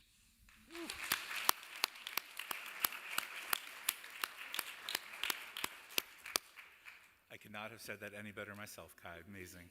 Thank you. Thank you all for your time, for being up here today, and for sharing your thoughts with the folks out here today. So thank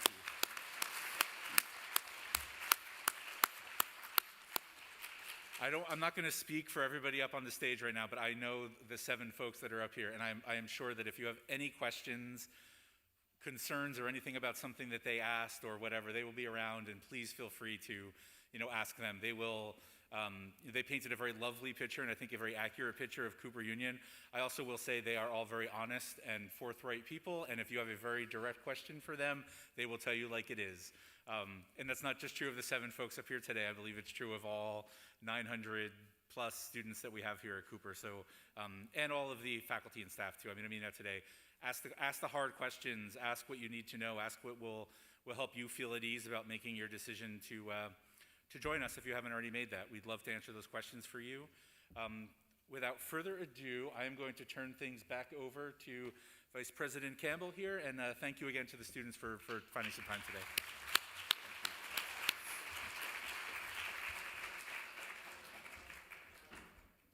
And I too will be around today. If you have questions, feel free to ask me anything as well. Thank you all.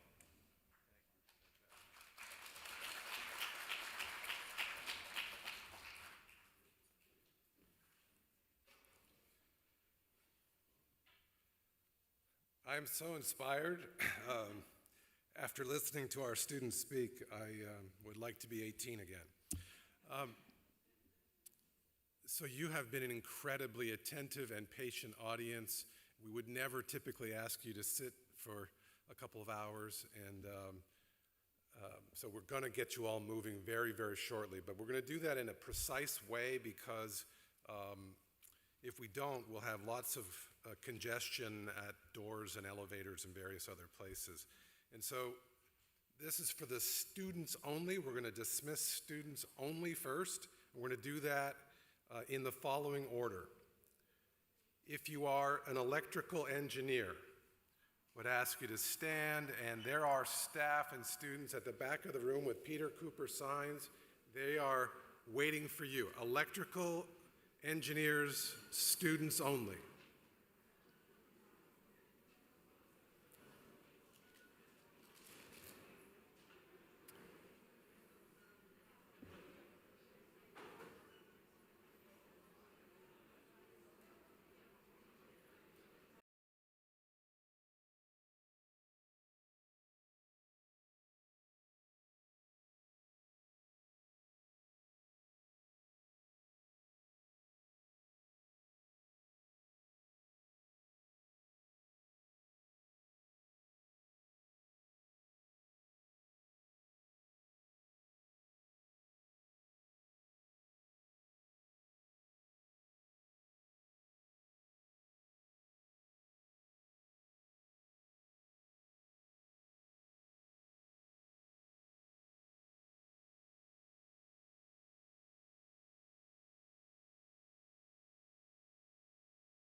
folks, thank you so much for your attention to that 3:30 deadline.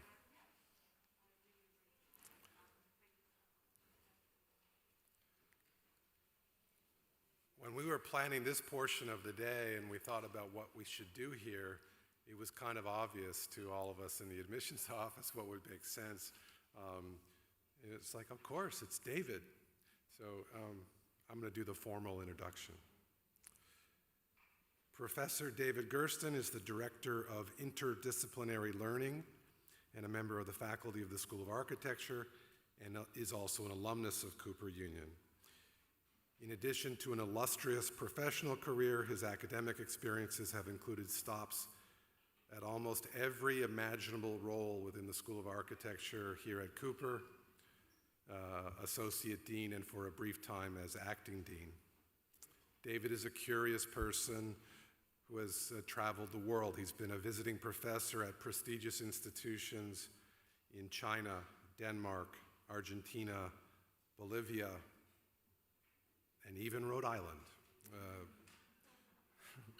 at a school you may have heard of. Some of his recent work has focused on the history of New York City, particularly as it relates to the intersection of art, architecture, and engineering. And that theme, one of interdisciplinarity, is of obvious interest and fascination to those of us at Cooper, something of a theme throughout the day. We are, after all, the Cooper Union for science, or for the advancement of science and art. So David will speak to us today on that theme, and I'm sure you're going to find it exciting and exhilarating and very interesting. We think that many of the solutions to the world's great problems are at this intersection of the three disciplines here at Cooper, and so that's what David will talk about with you now. It's my pleasure to introduce Professor David Gersten.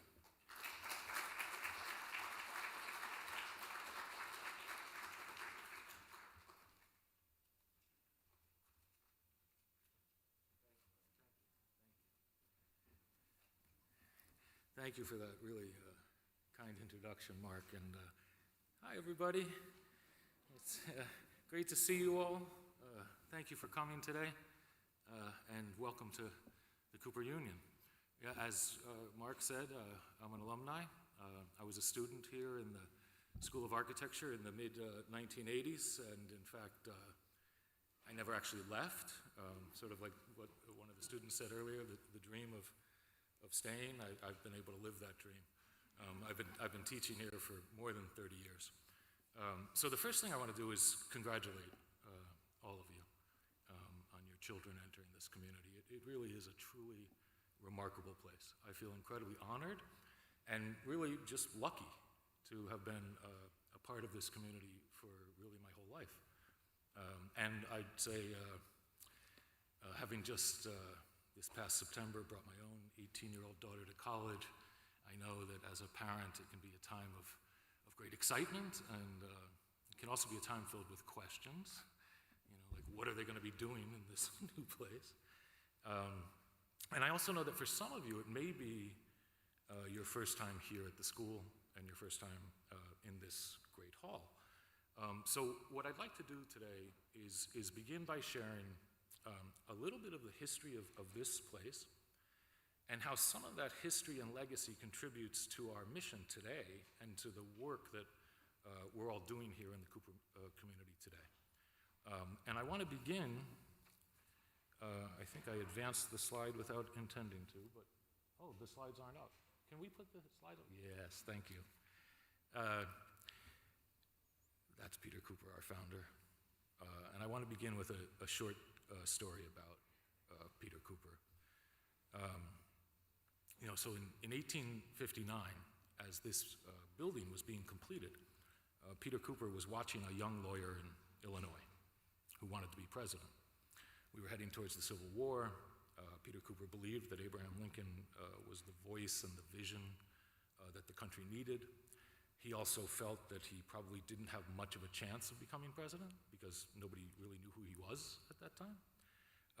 So Peter Cooper was 18 years older than Lincoln.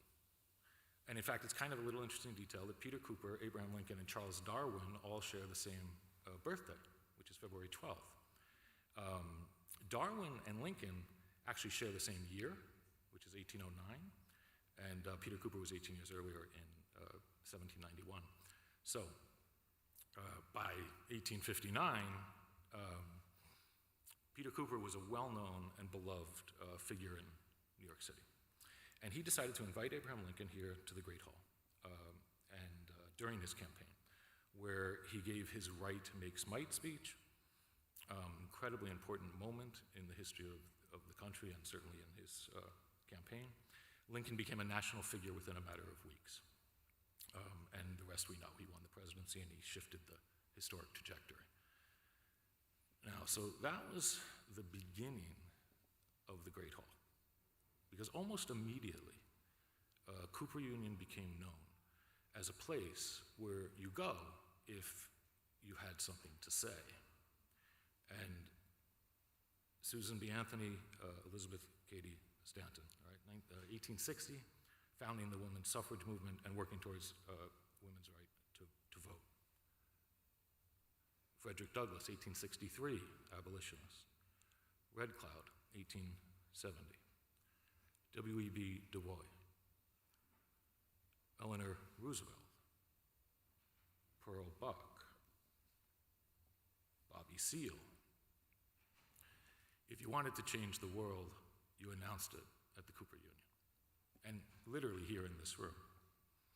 As President Sparks shared earlier, countless social movements were born here. The founding of the Red Cross. The women's suffrage movement was founded here. In fact, Peter Cooper believed so much in Susan B. Anthony that he offered her offices on the second floor of the building. The NAACP was founded here in 1919. Many workers' rights movements began here in this room. It was in 1909 that a 23-year-old Clara Lemlich rose to her feet and called for a general strike of the garment workers in support of the Triangle Shirt Waist Company workers. Later, Clara said that she was in the audience, the place was packed, and she said, and the men on the stage were droning on and not saying anything, and so she just couldn't take it anymore and exploded to her feet. The next day, 20,000 garment workers went on strike. It was the largest strike by female American workers up to that date.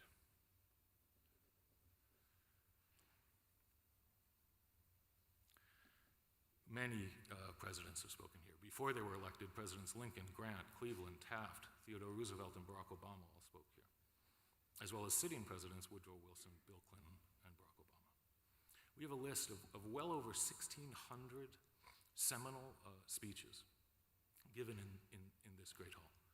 And the subjects extend to all areas of human endeavor.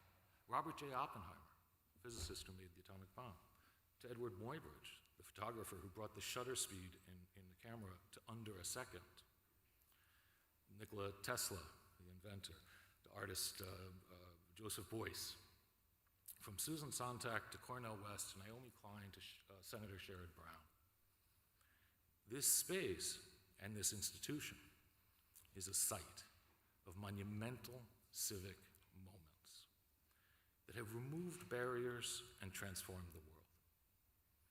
So Peter Cooper was a visionary, and he was a practical one.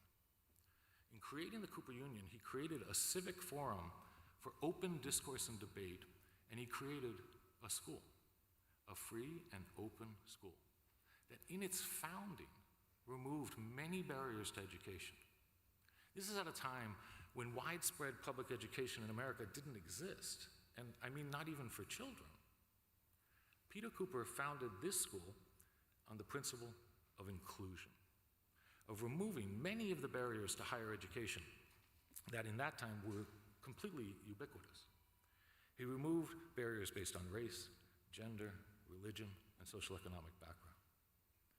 The Cooper Union founding principles of removing barriers to education righted many wrongs. And in doing so, created one of the most intellectually and creatively vital places in the world.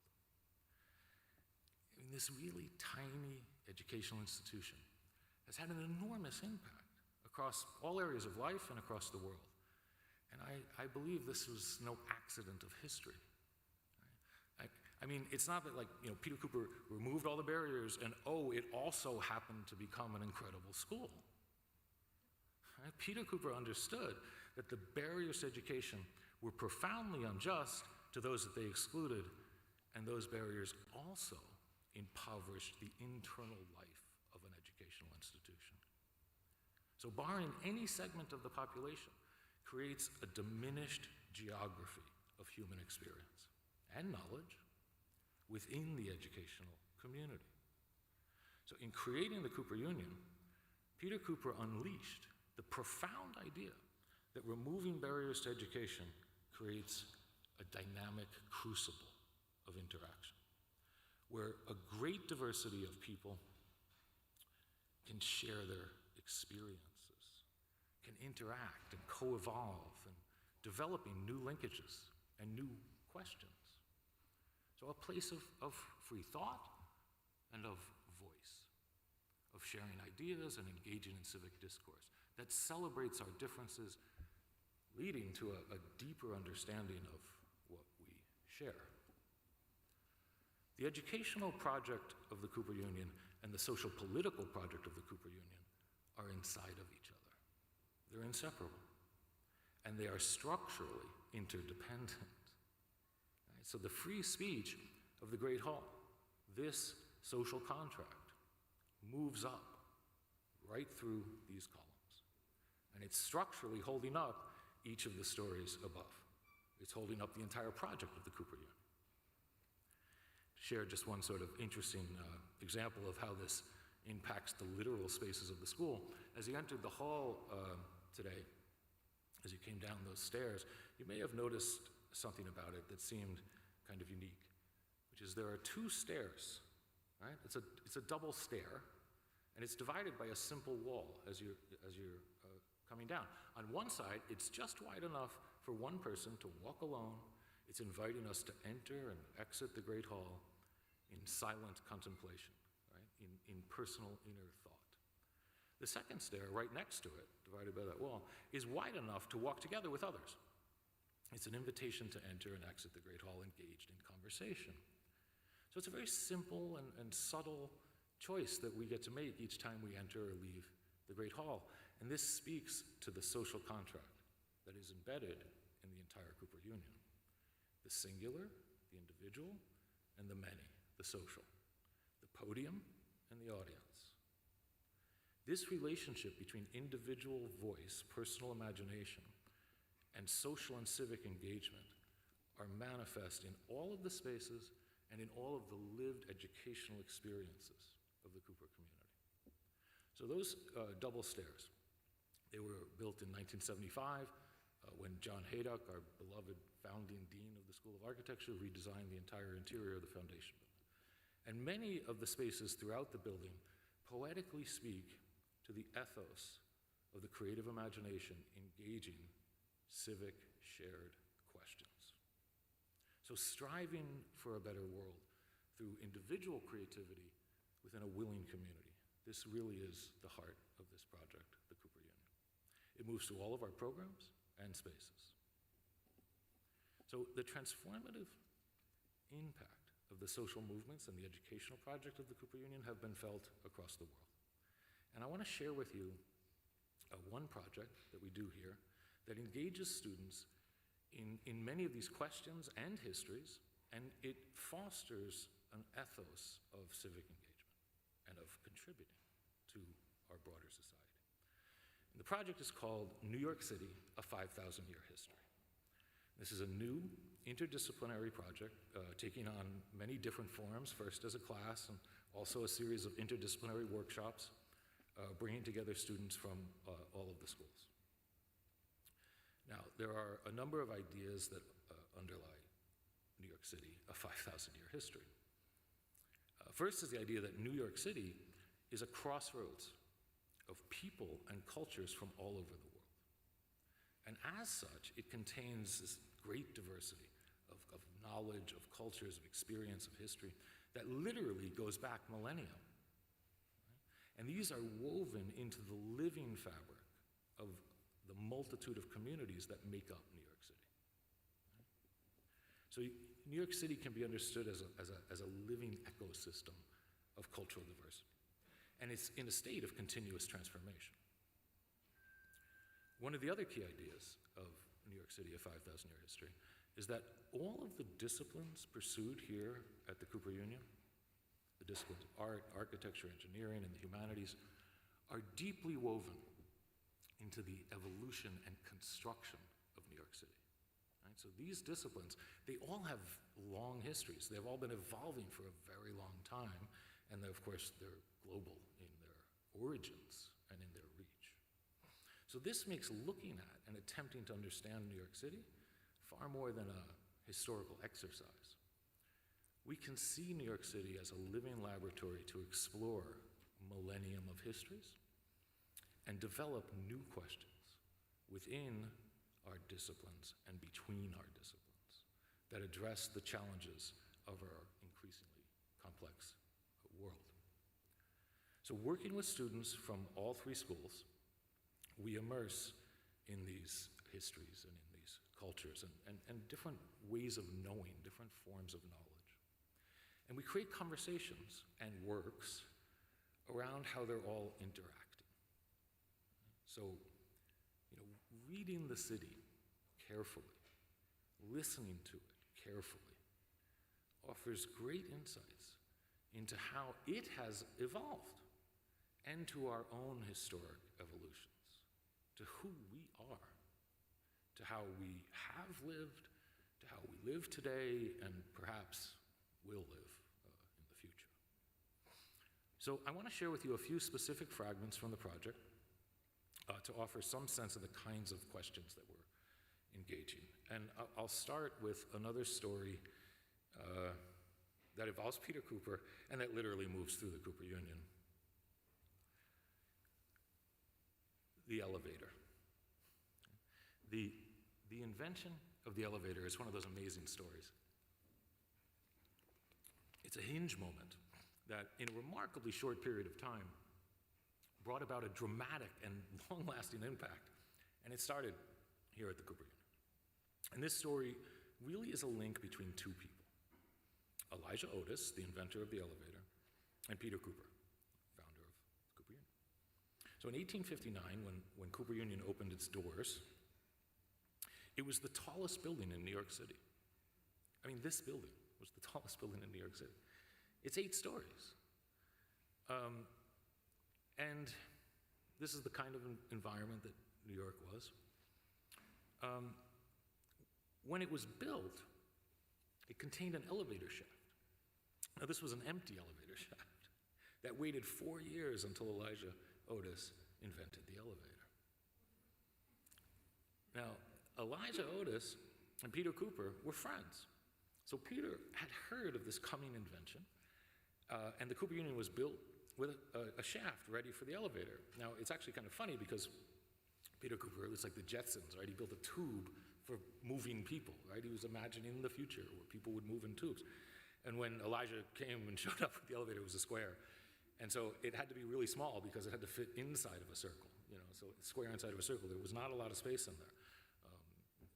In fact, there was an operator, and you could fit about 3 other people with them at the time.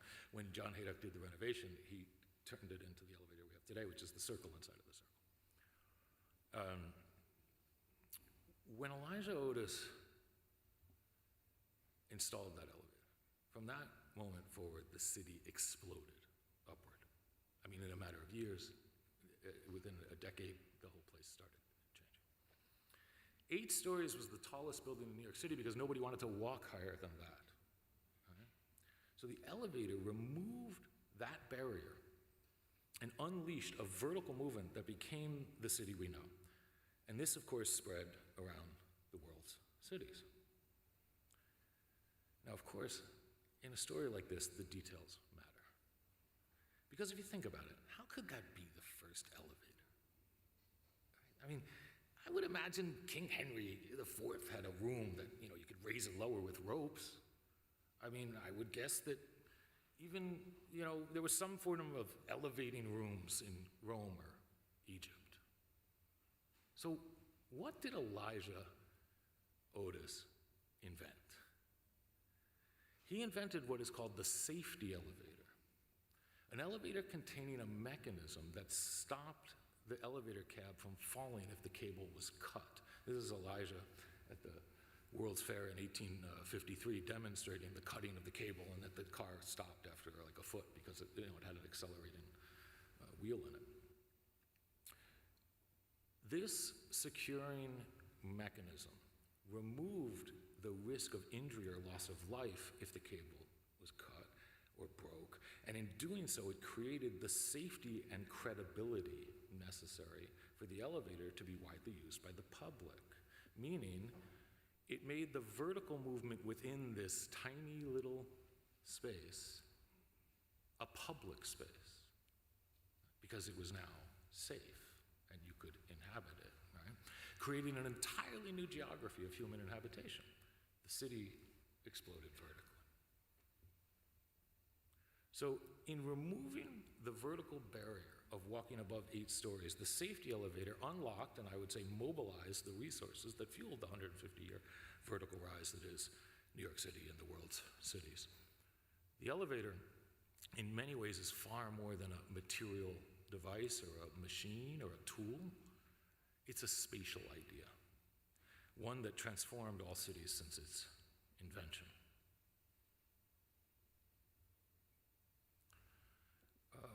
Peter Cooper founded the Cooper Union with the fortune that he largely made in the steel industry, and specifically building the steel for the railroad tracks that crossed the American landscape.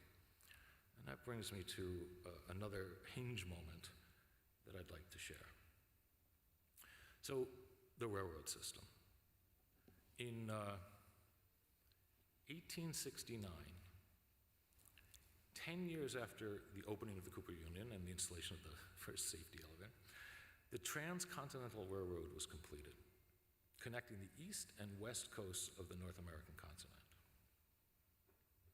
This is the line of the first one.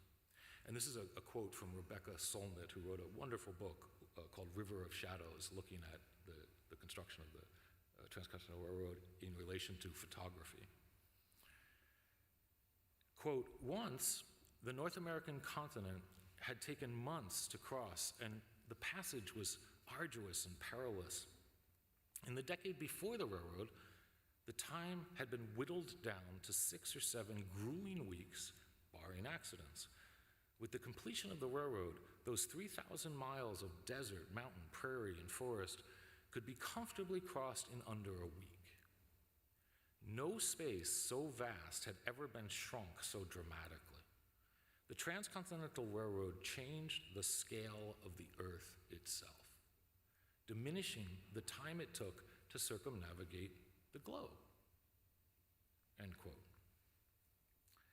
So this line was a crucial hinge in our experience of space-time geography, meaning any given point in the network, any given point A and point B location were spatially the same distance they were before, but the time it took to get between them was dramatically different after the train, which shifted not only our experience, but the trajectories of the evolution of civilization moving forward from then. Now, there are some important and kind of obvious comparisons here to the elevator. We can understand the train and the elevator both as spaces that move. One moves horizontally, the other moves vertically. Both dramatically transformed space and time, and in doing so, created new geographies and new forms of human inhabitation. In fact, like the elevator, we know that the train moves within cities as well, with the subway. Now, here, we have an image where we can see them together, the subway tunnel on the left and the elevator shaft on the right. The subway is a remarkable expression of the direct interaction of the elevator and the train, the vertical and the horizontal. Now, because the elevator allowed a vertical rise, consequently a density of population. Right? That verticality allowed a density to live in close proximity. And this is so essential to the evolution of the city.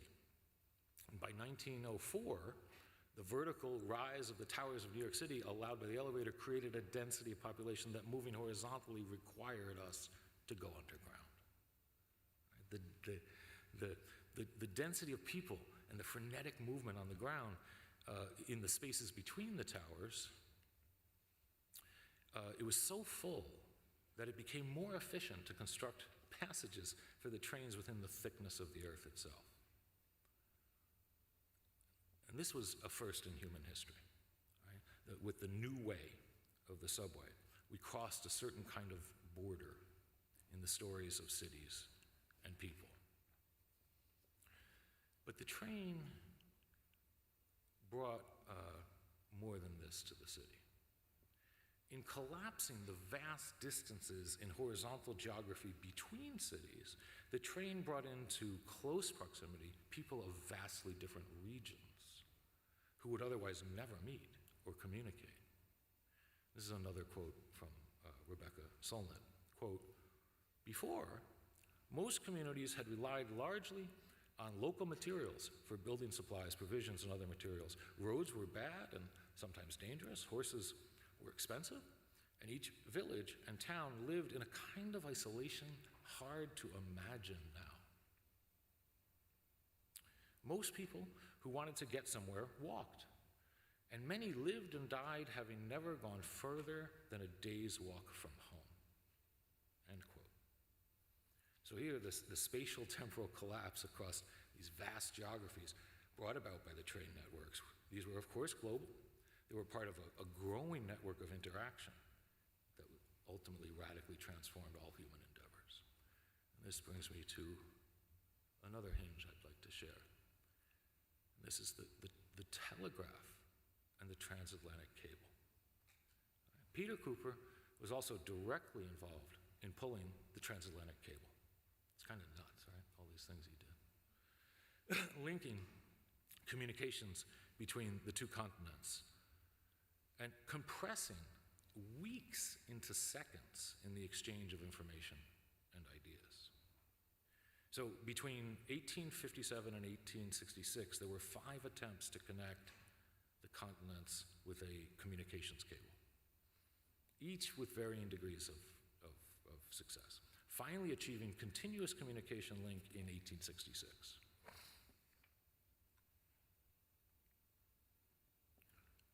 See another line, like the Transcontinental Railroad. And it's another crucial line in the story of human transformation. In connecting the continents, the transatlantic cable removed the communication barrier of months-long shipping speeds, which was really the only way to communicate with sending letters with the ships. And the exchange of ideas exploded between the two continents. So like the elevator and the train, the transatlantic cable collapsed the distance within a vast network of uneven human geographies, bringing into direct communication people who would otherwise literally have an ocean between them. This created an entirely new geography of human interaction and of sharing ideas, of sharing knowledge, of sharing stories and imagination. The communication networks of today are directly linked to the transatlantic telegraph cable. And in fact, there's also a fascinating historic linkage between the United Nations and the Cooper Union that came as a result of Peter Cooper and the transatlantic cable.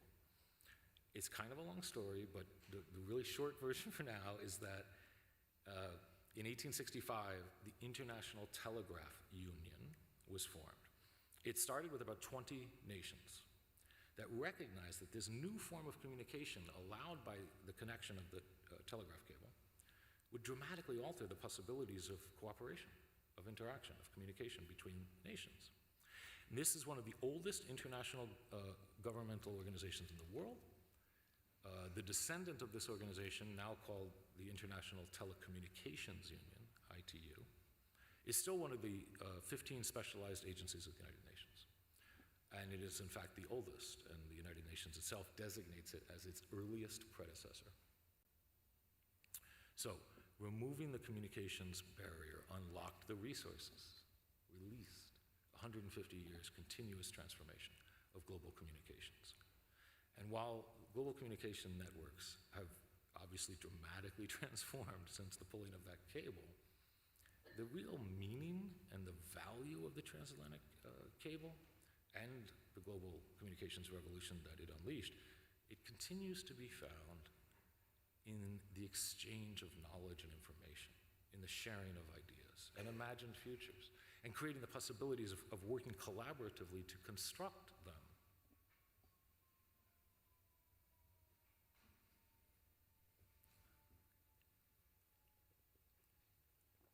This is the earliest known photograph of a person. You can see them standing on the street. This photo is of a street in Paris. It was taken by Louis Daguerre in 1838. The street was very likely filled with people moving in all directions, none of which are in the photo because the shutter speed was too slow to capture them. Shutter speeds at that time were in hours, sometimes maybe 45 minutes, I think, was about the lowest people had gotten it until Muybridge later figured out how to get it under a second. It's kind of interesting because for the first few decades of still photography, the images could only capture what was literally standing still, right? Anything in motion wouldn't show up. Muybridge, in the early days, was painting clouds into his photographic negatives because he wanted them to feel more realistic, and the clouds were just moving too fast. The only reason we see this person there is they were getting their shoe shined, so they were standing still long enough to make it. Now, there were roughly 65 years between the emergence of photography with Daguerre, 1838, and its evolution into film with the Lumiere brothers, 1895. Now, these years largely overlapped with the transformative periods of the elevator, the train, and the transatlantic cable.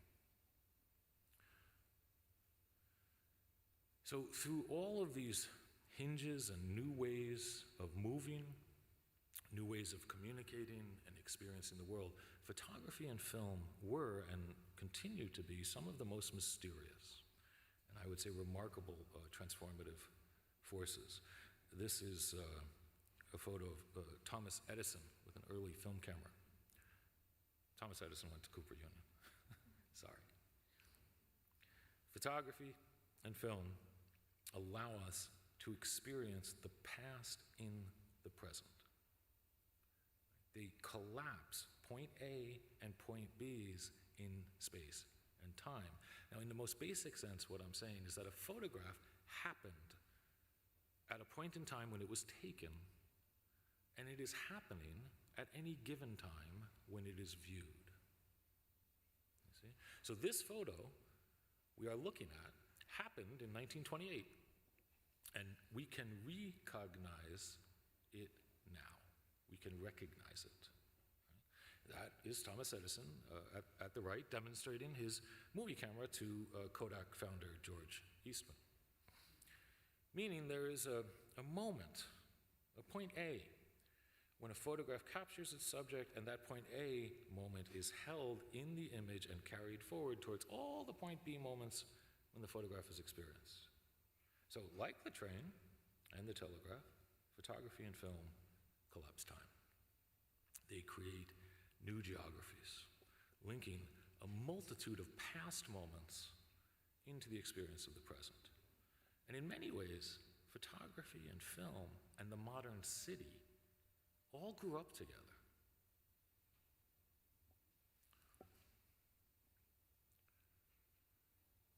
There were 80 years between the construction of the Eiffel Tower and the construction of the World Trade Center towers. 1889, 1969.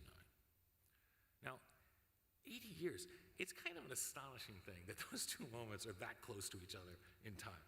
Right? It's comparable to a person's lifetime. I mean, it would seem like more if somebody said between the Empire State Building and the World Trade Center. So, oh, okay, that makes sense. Eiffel Tower and the World Trade Centers. Now this is a chart showing the global population growth over the last 10,000 years. Now, during those same 80 years, this one lifetime, the population of the planet more than doubled. From about 1.48 billion people in 1889, when the Eiffel Tower was built, to about 3.6 billion in 1969, World Trade Center. In the 53 years since, it has more than doubled again, growing from about 3.6 billion in 1969 to about 7.9 billion today. This is increasing at a rate of 200,000 people per day, roughly. So it should be little wonder that we constantly have the sensation that the world is changing. It is. In fact, today, in these early decades of the 21st century, this is the most common observation, transformation itself. Cultural, technological, social, political, biological, ecological, and economic transformation.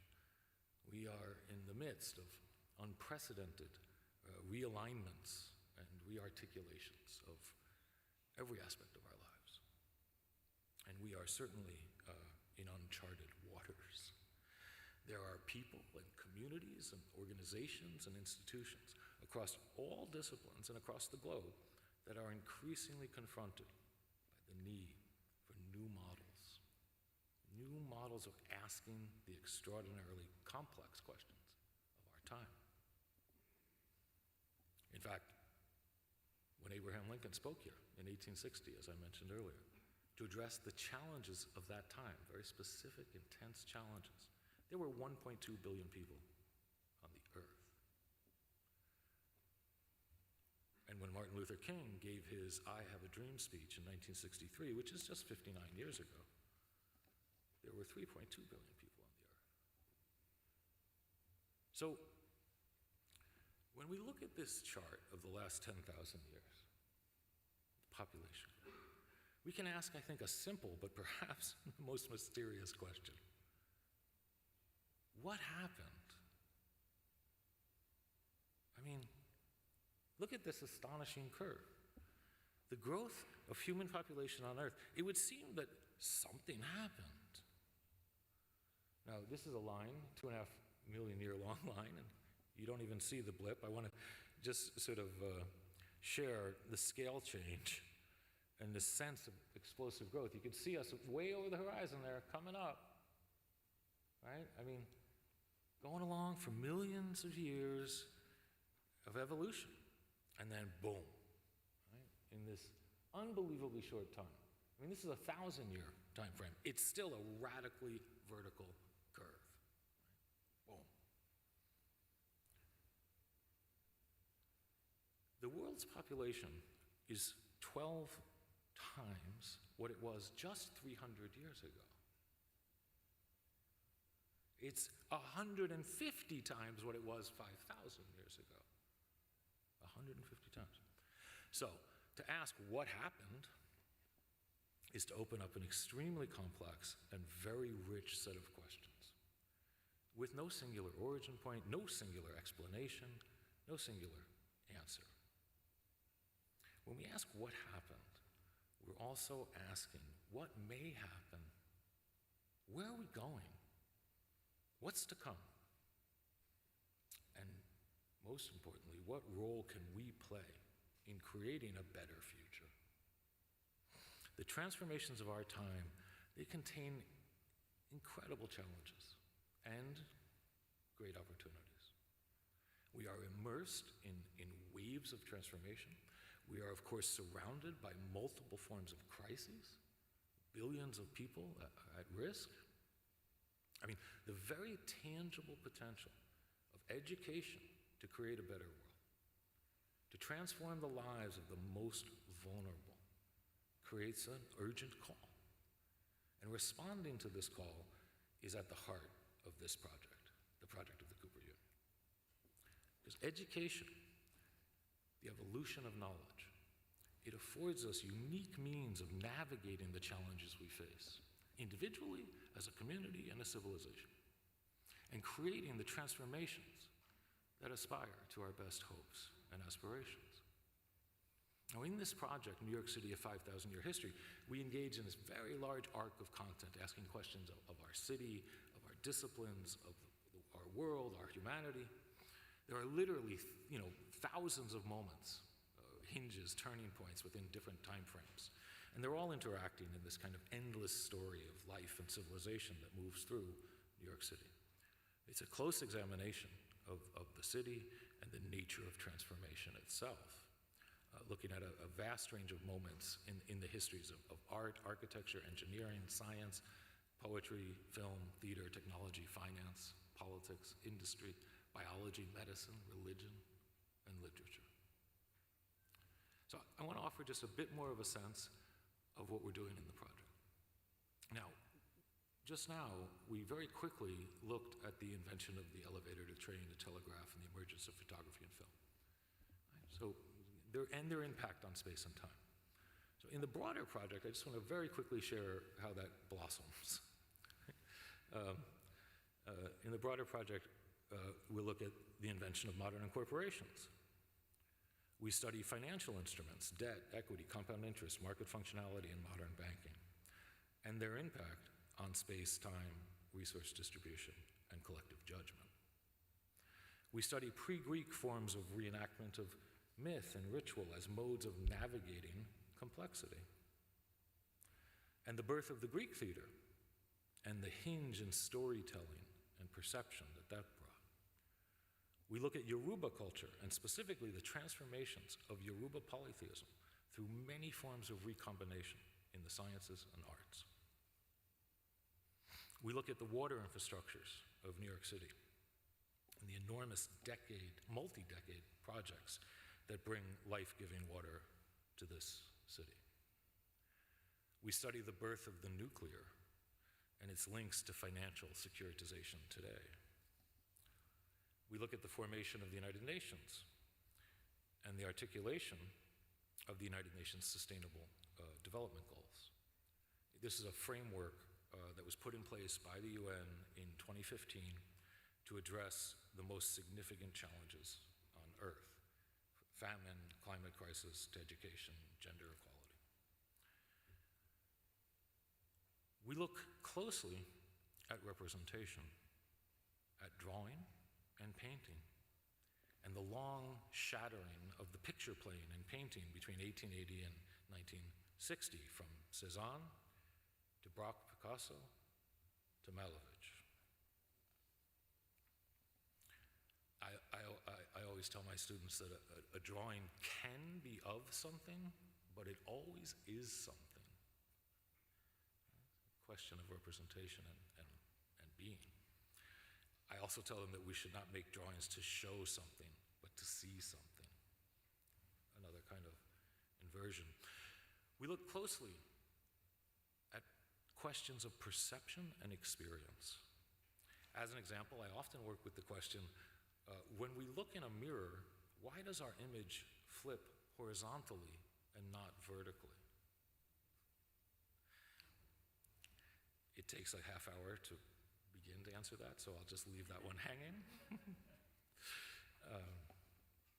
We look at questions of biological evolution and its relational interaction with our environment. As an example, gravity on Earth, its pull is asymmetrical, right? Meaning it has a direction. Right? It's a field of vectors that are pointing down. They have a direction, and they're all headed towards the center of the Earth. This is why, our head is round and our feet are flat, right? Because we've been in conversation with gravity for a very long time. We look at questions of cognition and recognition, or recognition. Here's a great example.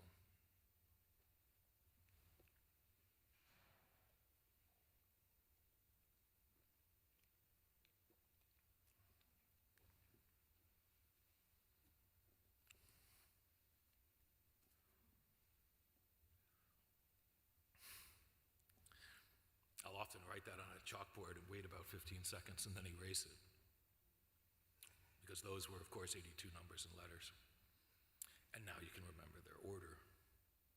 That's how we can remember 82 numbers and letters in a specific order, only having seen them for 15 seconds. It's quite different than those password things that, pop up, encrypted codes.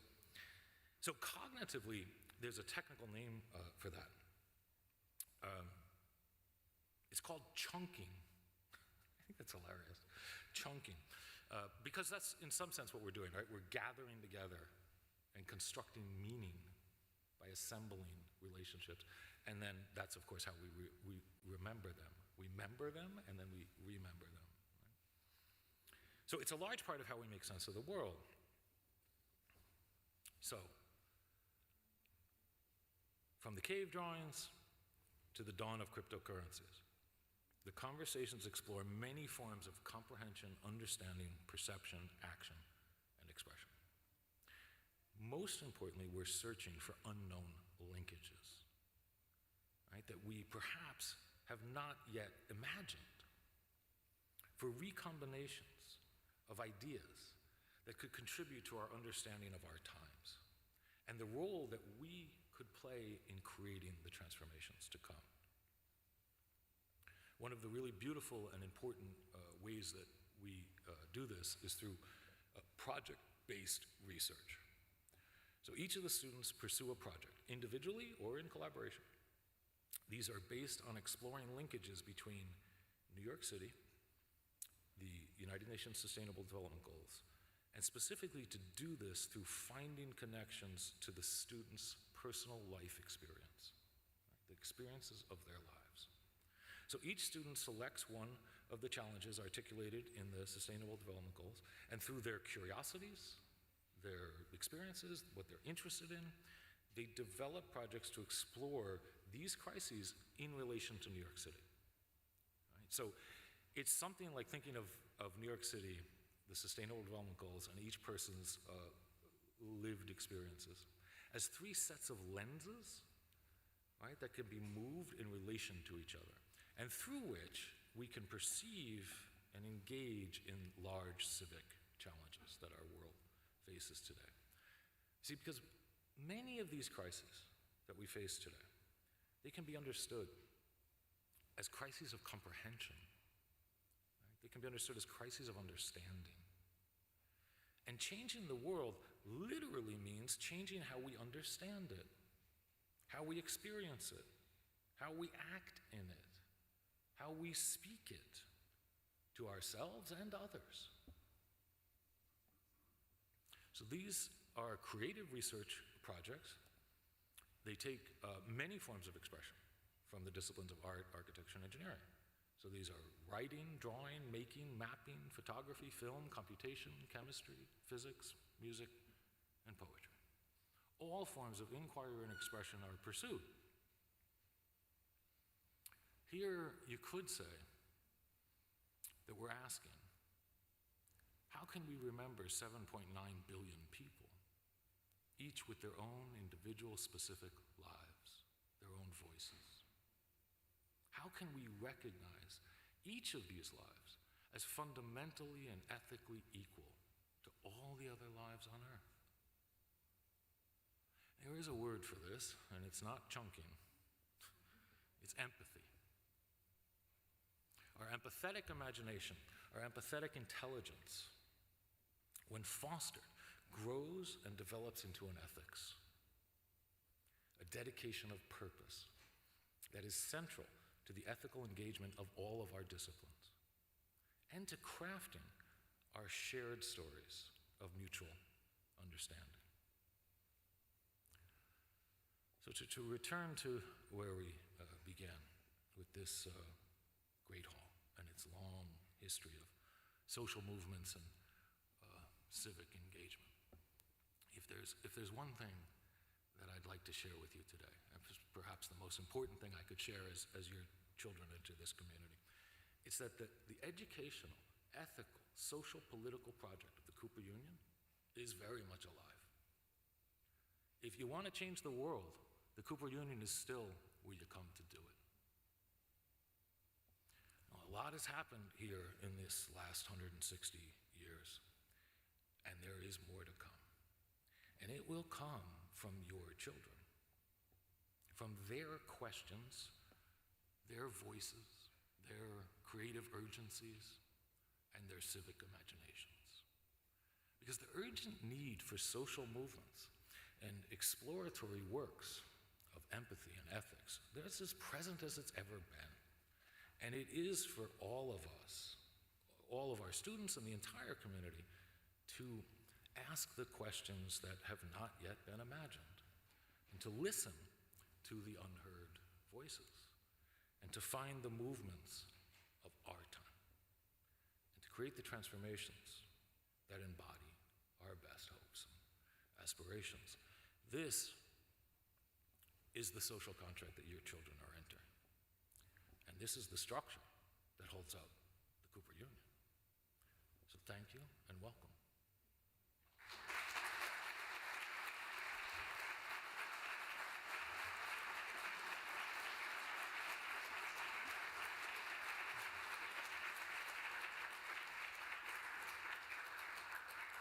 And I'd like to share with you a short film. It's about 5 minutes. It's a work that was done by the first-year architecture studio a number of years ago. I was teaching it with two great colleagues. I want to share it because I think it captures something of the spirit of civic engagement that I was speaking of. It's about making visible the connections between Cooper Union and other cultural institutions in New York City. So if we could do that, can we? Thank you. I'll get out of the way.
2nd, 1859.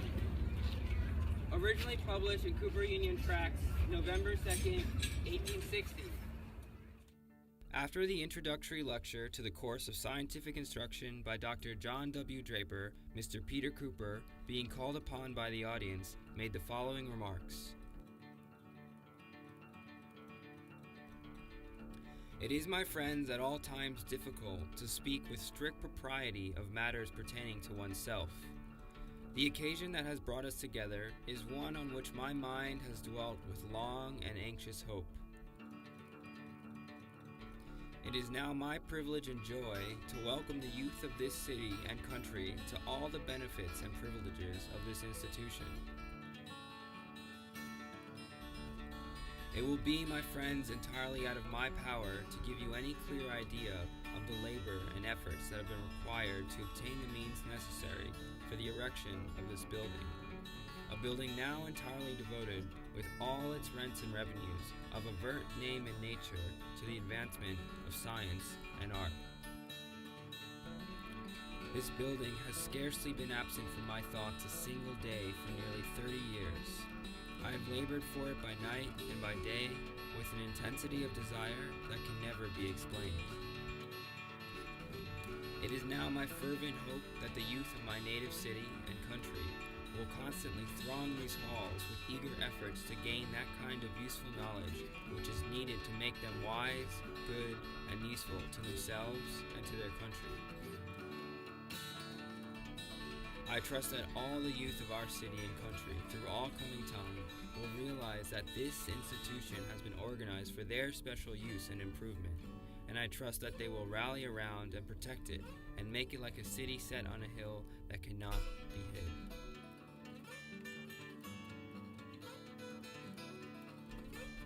You, my young friends, are now more deeply interested to care for and to use this building wisely and well than I, by possibility, can be. My time in the course of nature is rapidly drawing to a close.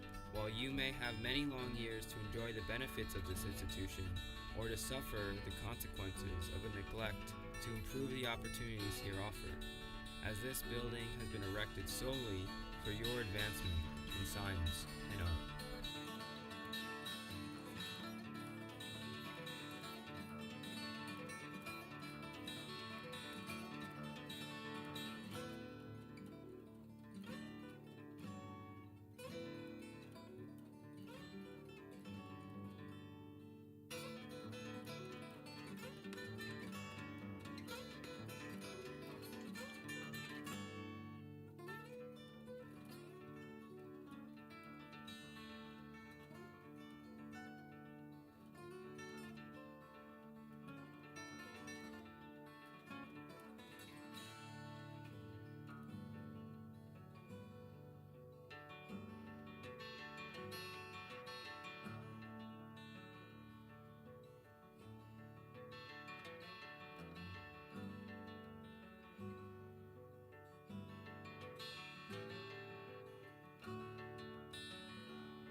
Okay, so this ends the formal part of our presentation today. I can't thank you enough for the time and energy, enthusiasm you devoted to it. I hope that was as compelling to you as it was to me. Thank you, David, again. That was tremendous.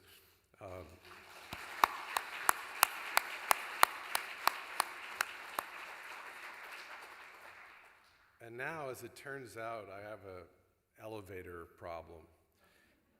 If you all go to the Grace School elevator at the same moment, there will be quite a fairly lengthy wait for you and some congestion. We have staff at the back of the room who are ready to bring you there. We'll do that in a casual, non-rushed way. You can take your time to get there. But that is your opportunity to connect with all of the people you met on stage earlier today and have an opportunity to chat with your sons and daughters and to connect with all of us. Our purpose today in many ways was just to be transparent, just to let you see who we are, ask your questions and get answers. And so we're here as long as you want us to be. It's been a long day, I know that, and many of you will have to go, but on the other hand, we're there at the reception. There's some live music, lots of food, and we really look forward to having the opportunity to speak with you. Thank you very much.